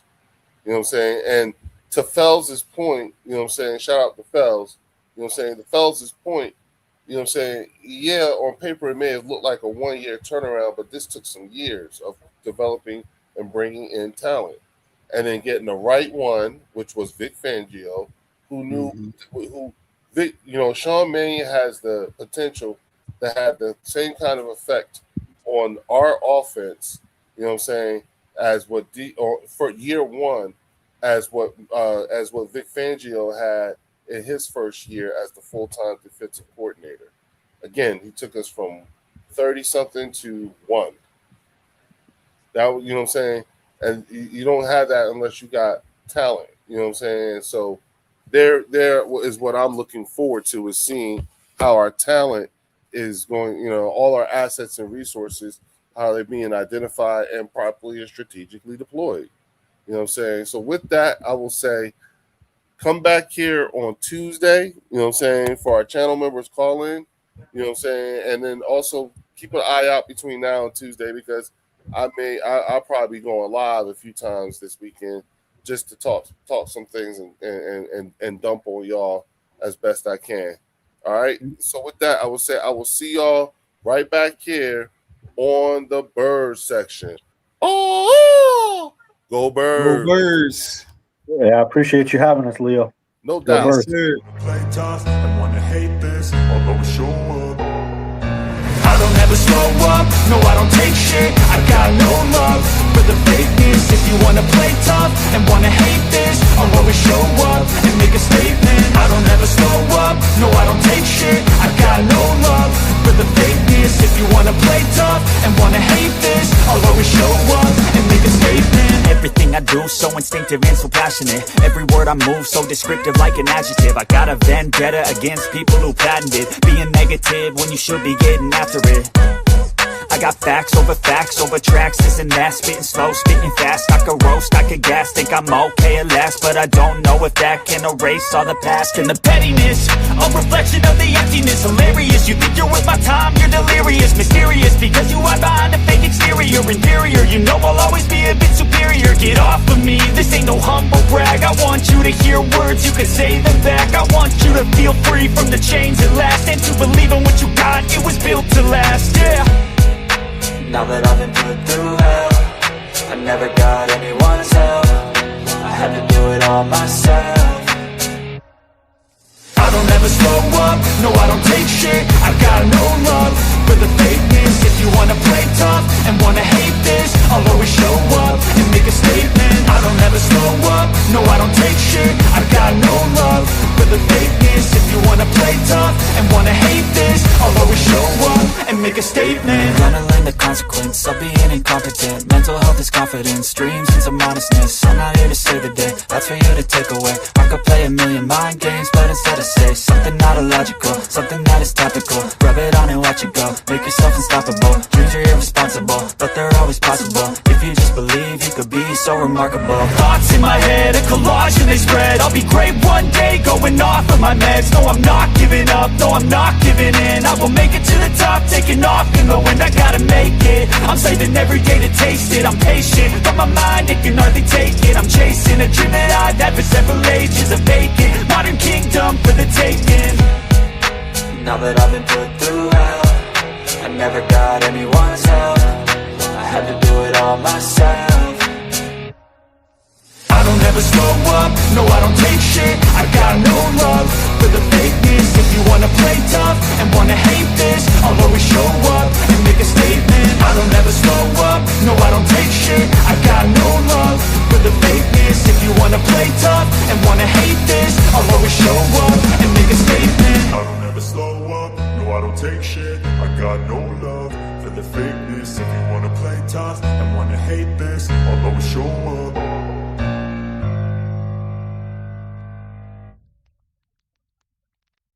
I don't ever slow up, no I don't take